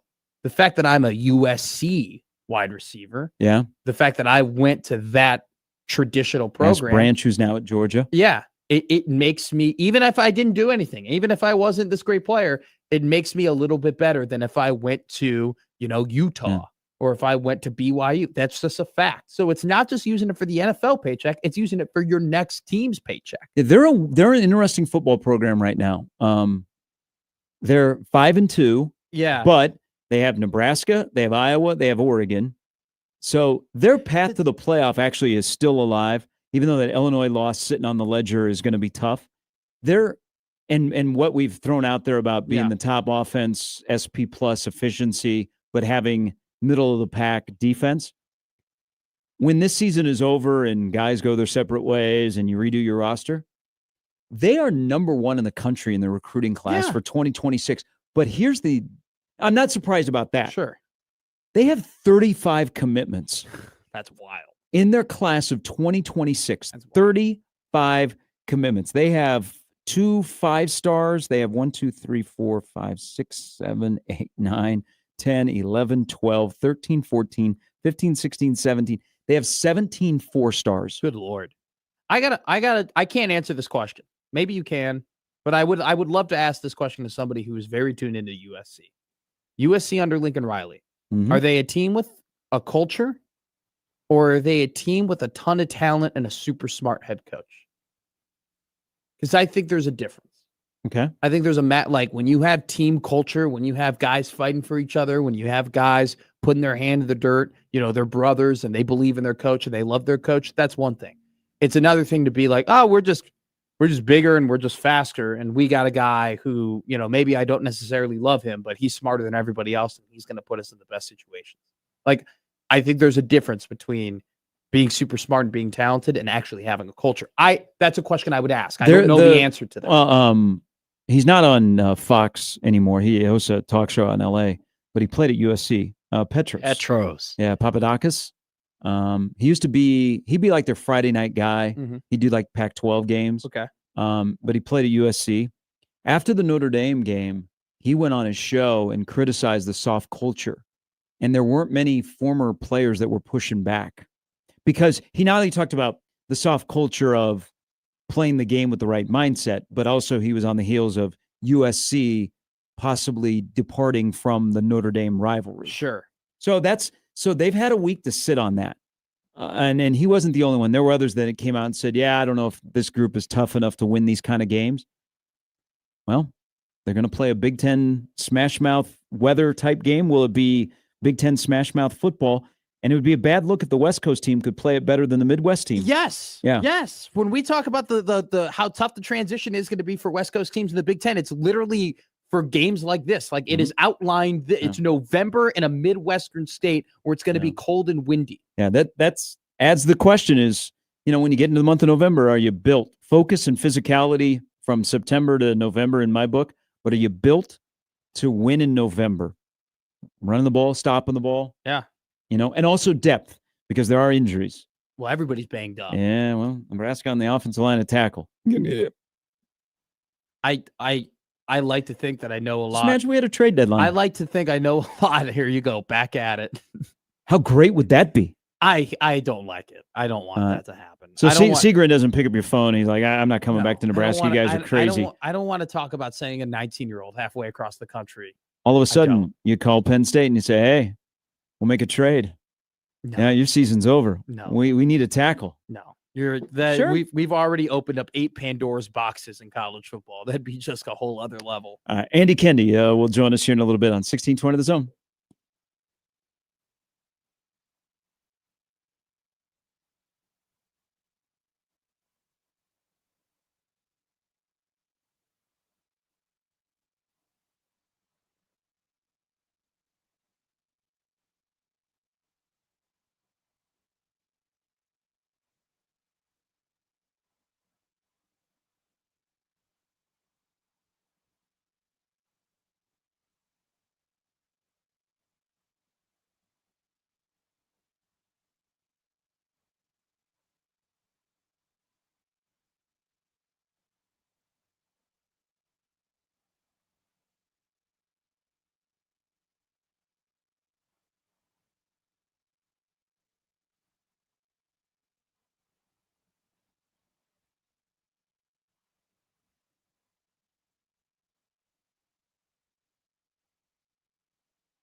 Oh, yeah. Yeah. If you're following this morning, Sad. so Jamaica is about to be slammed by one of the strongest landfall hurricanes in history. It continues to strengthen up to landfall, Which is frightening. sustained winds of 180 miles an hour, gusts up to 225. I think there's probably a good fair of us that have taken a trip to Jamaica, maybe for your honeymoon, for a vacation. Very beautiful island. We loved our time there. Oh, we were over on a lot of the videos coming out of Kingston. Both you and I, we did not do our honeymoon together. We were on the other side at Ocho Rios. Different time, different years. But it's a beautiful country, and they are going to get absolutely crushed by Melissa. So if you have, and I think I saw Channel 7 was interviewing somebody that was in the still in Jamaica that is from here that might have been vacationing. Oh my God. Yeah, it's not gonna be a good day for Jamaica. And it's a mountainous terrain in the middle of the island. So it's the Cat 5, and it's not as mountainous where it'll rip apart the hurricane. Yeah. So it's Montego Bay and those kind of areas are really going to get hammered this morning. All right, Andy Kendi going to join us here in a little bit. Guy sent me a picture. I think he was at the World Series game last night. Wow, Ed, good for him. Yeah, he was, because he has pictures of him and his son. Awesome. What is he doing up early? He should still be sleeping. It is only 7:35 out in Los Angeles after the 18-inning affair. He said, "Were you guys aware that parking last night was $80 a car?" us an Arrowhead. That's ridiculous. Like general parking was $80 Yeah, bucks. his picture that he has shared That with is me is stupid. $80 Mhm. general Look. parking at the World Series in a Dodger lot at the stadium. Is it? Oh, it's not always that expensive. I'd Is it? hope not. I Um, don't think so, but no, And can you park? Can you park anywhere else other than that parking lot? I wouldn't know. you can, But it's a long walk. It's down the street. I mean, yeah. $80 is absurd. I mean, so I went to a World Series game in Chicago, and we parked right outside of Murphy's bleachers. You know Mhm. that lot I'm Yeah. talking about with the red-haired Yeah, woman, yeah. Missy. So Missy's like family friend at this point, and rightfully so. It's Missy's lot, so she upcharges right for playoffs. But standard, at least back in 2016, was anywhere from like 25 to 40, depending on the game. For the World Series game, we paid. She was like, "Hey, it's 65, 70." Mhm. Like, so I think we paid 70, but I remember my mom being like, "Oh, it's way more for the playoffs." To charge everybody 80 though, like to get like to park in that lot that we had to pay 70 bucks, like you're right next to the stadium. That is Yeah. premium parking, right? But to like go to the general lot and pay 80 is crazy. But I will say this. So it's the World Series. I'm not advocating because the highest I've seen in Lincoln this year is $35. So there's a lot that is about 3 blocks away from the stadium, $35 general lot. You know, a lot of the lots are ticketed, they're season ticket holders and you buy the parking. But like general, $35 is what I've seen is the highest. But what Jimmy was bringing up, now remember this is the World Series, 80 is a lot, but you know, we know teams make a lot of money up parking. Is you pay 50 to go to a regular season football game to park in a stadium lot. What is 80? If you live in certain areas, you're from Chicago, you kind of, that's ingrained that you're going to pay to park. Okay, you're gonna pay to have somebody valet your car, and you're gonna go to dinner for 2 hours, and you're gonna pay $25 to park. Yeah, no, you're totally right. And But also, I mean, even though 80 seems like, oh my God, it kind of is in line LA, with World Series. Well, look at the College World Series. I think there were lots that were charging $45 at the College World Series this past summer. see, but the funny thing is like growing up, we stopped parking. You know, like we would walk. You know, take the train, or take the train, like you know, something like that, or you know, you could park. There's some apartments like maybe a mile away from Wrigley that you could just kind of park in those lots, and they don't charge you that you can park on the street. But I just think like you're right. It's par for the course. You know that, hey, it's a fixed cost at this point that you're going to be paying for parking. I just personally think though that when it's a general, like when it's the Dodgers lot, it's the LA Dodgers lot, it's a general lot, $80 for me to park all the way in the back of the lot, and like take forever to get out. That's way too much. Got to start saving for school bowl. Well, I don't know if the United Center used to do like they would have UC parking that you would pay for, but they would tier it off. So if you were closer, you would pay more. Like that was, I get that. That was, I don't know if they still do that. Well, anymore. Baxter Arena for the most part is free, but there is a lot closer to the doors that is, I don't know, $5 or whatever. It is 80 though. the owners though of pro sports teams have us. They do, because they realize how much we'll pay to park. We already pay for the ticket. We're already now assuming that you're going to pay for parking. Look at when Nebraska fans went to Arrowhead. We were telling what the prices would be for parking. Initially, if you haven't been to an NFL game, you're like, whoa, or even a Royals game. I know. And then you're like, okay, this is part of the experiences. I'm going to pay for parking. I looked this up. So this is why some people are upset, is that this is double the regular season rate. Yeah, that's awful. Regular season rate to park in those same parking lots is $40. That's awful. $40 for parking. $40. Okay, but when you say was it $10 at lot D for go to a Creighton game? Yes. Yes, it's $10 because I had to 10, pay 15, maybe 15. No, it's 10. Is it 10? I had to pay. You'd almost think they could push that up. I don't want to give them ideas, but you would think that Mecca could push that up. I bet you could get 20 before people would complain. I think 15 is the max you can Okay. do. 10. So when we parked for the Creighton Nebraska volleyball game, it was $10. But that's the thing. You pay $10 and you can go as far up as you want or far back as you want.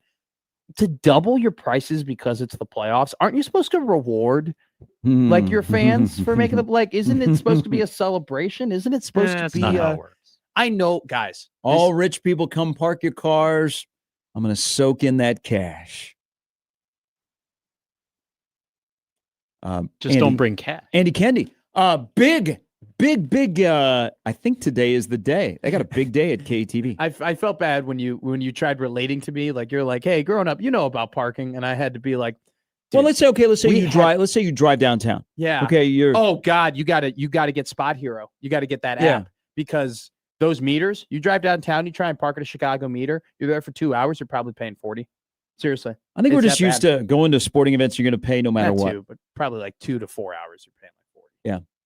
AK will join us next. Big day at KTV. I think today is the big day. I hope I haven't spoiled anything or jumped the gun. Now, Burlington Northern celebrating its 10-year anniversary, the home of KTV. So AK, who goes to work there still, loves it there. Great setup. You guys ever been there? What? Over where KTV is at Burlington Northern? No, I haven't. Oh, wonderful setup. Okay, I should go over there. Yeah. Better than where they were right there on 27th. Yeah, that dicey place. Oh, they got a great setup there. We'll talk to AK coming up next on 1620 The Zone.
All right, let's welcome in our good friend from KTV. Busy week. Basketball right around the corner next week, but you got high school football playoffs Friday night as Halloween is going on. And then USC Nebraska. We welcome in Andy Kinney from KTV. Good morning. Good morning. Thank you for Oingo Boingo, Dead Man's man. Party. Halloween and that was in Back to School. Back to School. Rodney Dangerfield, the Yeah. Triple Lindy. Mhm. Yes. By the One way, of the great movies. will if I came to your workplace today, would I get cake? Are you guys celebrating the 10-year anniversary of the 7 Burlington Oh. Station? Is there cake?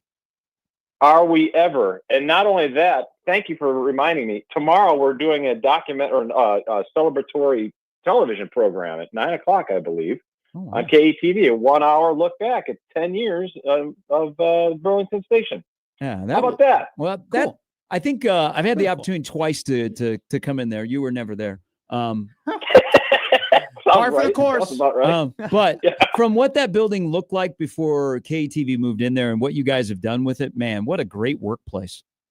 Yeah, it really, I mean, talk about night and day for where we used to be right off of 480 and what we have now. It's just an incredible deal. And to see where that building itself, I mean, when we first, Rob did live shots. I did my sports over there for once we announced it, the day we announced it 10 years ago or 11 years ago that we were moving in. It was a gutted out building that really was home to squatters and everything else you can imagine. And it was talk about a transformation. And there's before and after pictures that are hanging in. It's just like, holy cow, did this really have a transformation? But then you look back at some of the history and, back in the day, that's how people got around. It's pretty neat. You can actually see where you actually go get the trains and where, where the grand staircase used to be. And there's some relics still hanging up on the walls there. It's pretty cool. People have never seen it there. There's also a community room there that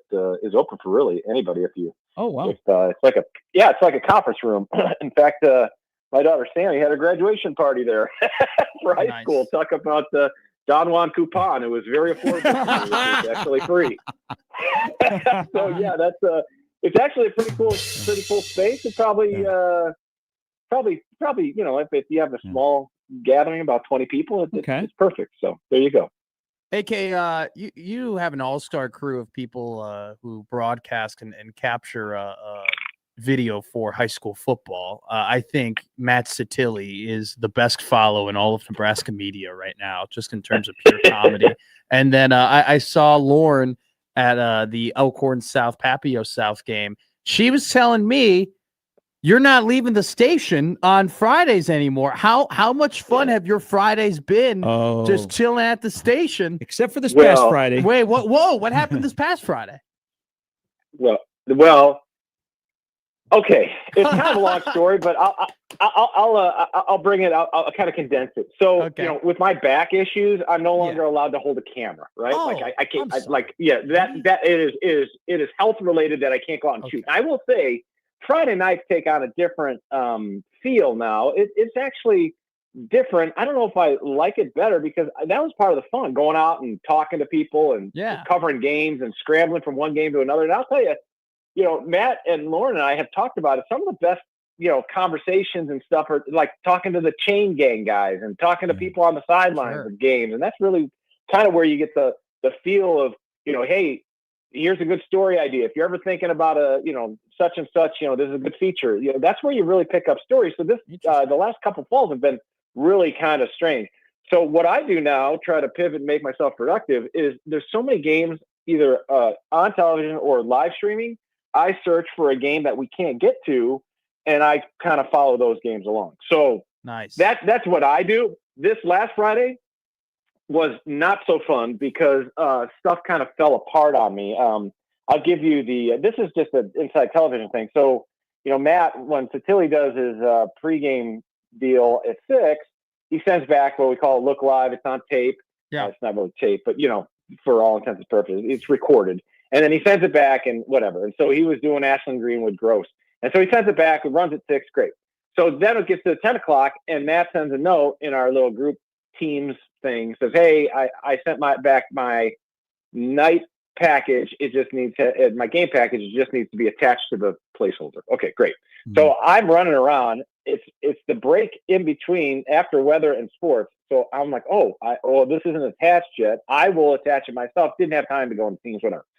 And so somehow, some way, another person who was at the station saw this note and was like, "Oh, well, I better attach it." And he attached the pregame story to the night story. So there we are, going, "Oh my God, what do we do?" And in real time, we have to not only figure out what happened, figure out how we fix it, and then try to figure out how we get the current story up, because this is a game that people vote for. You know, it's talk about a screw job if they don't get the game on television that they voted for. And they had like 10,000 votes. So we were able to somehow squeeze it in at the end. But I'll tell you what, it's those moments that you just say, "Oh boy," it is maddening, exhilarating, and it's like walking on a tightrope with no net. I love hearing you talk about that stuff, because I know it's just so cool. And I in the very brief time I had in TV like that, you're totally right. It sucks, and it's like you're fighting to like get the things you need to get done, but it could not be more exciting when it's happening. Yeah. Mm-hmm. Yeah. Ned Yost used to have a great line during pennant races. He would call it, "It's horribly fun." And that's what this is. It's horribly fun. Friday nights are horribly fun. That's what I like to say. So we see a little bit now, shifting to Nebraska football. So we see the offense that gives you a taste, the beginning of the game, late in the game. Then in between, it's like, whoa, what is this offense? If this offense clicks on a more consistent basis during a 60-minute football game, it looks like what? I think it's a split between running and passing, and one working off the other. You know, it's like against Minnesota was pass with a sprinkle of run, and this last week was run with a sprinkle of pass. In my opinion, it's almost like they overcorrected, which is fine. It worked out, and obviously they have a talent like no other in Emmett Johnson. And talk about development, that guy has really, really developed into one of the best backs, not only in the Big Ten, but in the country, in my opinion. And I just think that as long as they're moving the football, I don't care how they do it, if it's passing or running. I just want defenses to be respectful of each facet of the offense. Like, they got to respect the run game, which in recent weeks they have not. And obviously they're going to respect Dillon and his ability to throw downfield. But can you get defenses to respect your run game? And I think that's going to be so important here moving forward, because you have an opportunity to, USC, they've given up some yards, and I do think you could move the ball on them. These are two really good offenses going to be beaten on Saturday night. And then moving forward, I think the same against the UCLA and Penn State, which is just a dumpster fire right now. But I do think that moving forward, the closer you get to equal reps pass run, maybe if you have to lean one way, I'd like to see them lean more on the run game. But you have to have them respect the run game, which I don't think teams have respected Nebraska's run game up to this point. Look, you've been here the entire time for the Matt Rule era, and you've been at a lot of the press conferences. Can you tell me, have you seen a progression or maybe a change in attitude from year 1 to year 2 to year 3 from Matt Rule when he steps on the podium? I just think he's got a better handle of what is circling around him and what people are saying right now. Like for year 1, it's tough. You're still your head swimming in year 1, right? Sure, but yeah. I think right now, I think he knows he's very intentional what messages he wants to get across during his news conferences. And a couple weeks ago or a week ago after the Minnesota game, it was pretty clear what his message was. That the Minnesota performance was not acceptable, did not like where it worked or how it looked, and that would change on Saturday. And I give him credit, it did. The team had a different attitude and different energy coming out. But I think he knows. I think the beauty of Coach Rule is that he does know when to sprinkle in like hidden information, and I don't mean hidden, but if you can read between the tea leaves of like what he's trying to get at, or when he comes right at it and tells you. But yet he's able to say it and sprinkle in a more human fashion. Like you get the sense he's a normal guy, right? I mean, he's a normal dude, and like when he was asked about the Eckler thing, and he starts talking, and you mentioned Satilli. Satilli caught Eckler on the sideline just going ballistic and almost trying to hug Coach Rules, like kind of like, "Hey, easy, buddy, like get away from me, pal." One of those deals, and Matt Rule addressed it because that's what people were talking about. That clip that Matt Satilli posted got so many hits on social media. If you haven't seen it, it's worth the look because Coach Rule is just like, "Get away from me," and Eckler is like hugging everybody, but Matt Rule knows that people are talking about that, so he addressed that, and I think that's kind of the evolution of where he's at right now, and I'm fascinated because this last 4 weeks, talk about they could win 10 games, they could win 16. Or any of the combination in between, and it's going to be a heck of a ride coming down the stretch. Do they win their 7th before Monday? It's going to be a challenge. I think they can. Now, will they? That's a great question. Great question. I think if they can, if that pass defense is what it's built up to be, the number one pass defense, they will. And if they can move the ball on USC, I think they will. And I think that I do think that the crowd will play a role. No question about it. It's going to be an electric atmosphere, and you can just tell from the ticket prices right now that people are. It's a tough ticket on Saturday, and it's going to be a fantastic atmosphere. It's really one of the games before the season you would hope to come to fruition, and this is it is everything that we were hoping for a night game at Memorial Stadium in November. And I kind of hope it's cold for the boys from Southern Cal. Hey, good luck to Shammer getting tickets this week. Yeah. No doubt. He might be watching from home. All right. Hey, we'll see you on Saturday. Good luck on Friday with Halloween and high school football. Thanks, boys. That's Andy from KTV. Hey, don't forget, before we close the show here, to make sure that you get your picks in for Week 8 of the fourth quarter Pick'em. It's officially open. You go to 1620thezone.com right now with a chance to win a prize. And that prize is? I think it's $250. All right. Nice. Hey, you could buy parking at Dodger Stadium. There you go. You could go to a couple of games. You can buy a third of a Dodgers World Series ticket. Just a third.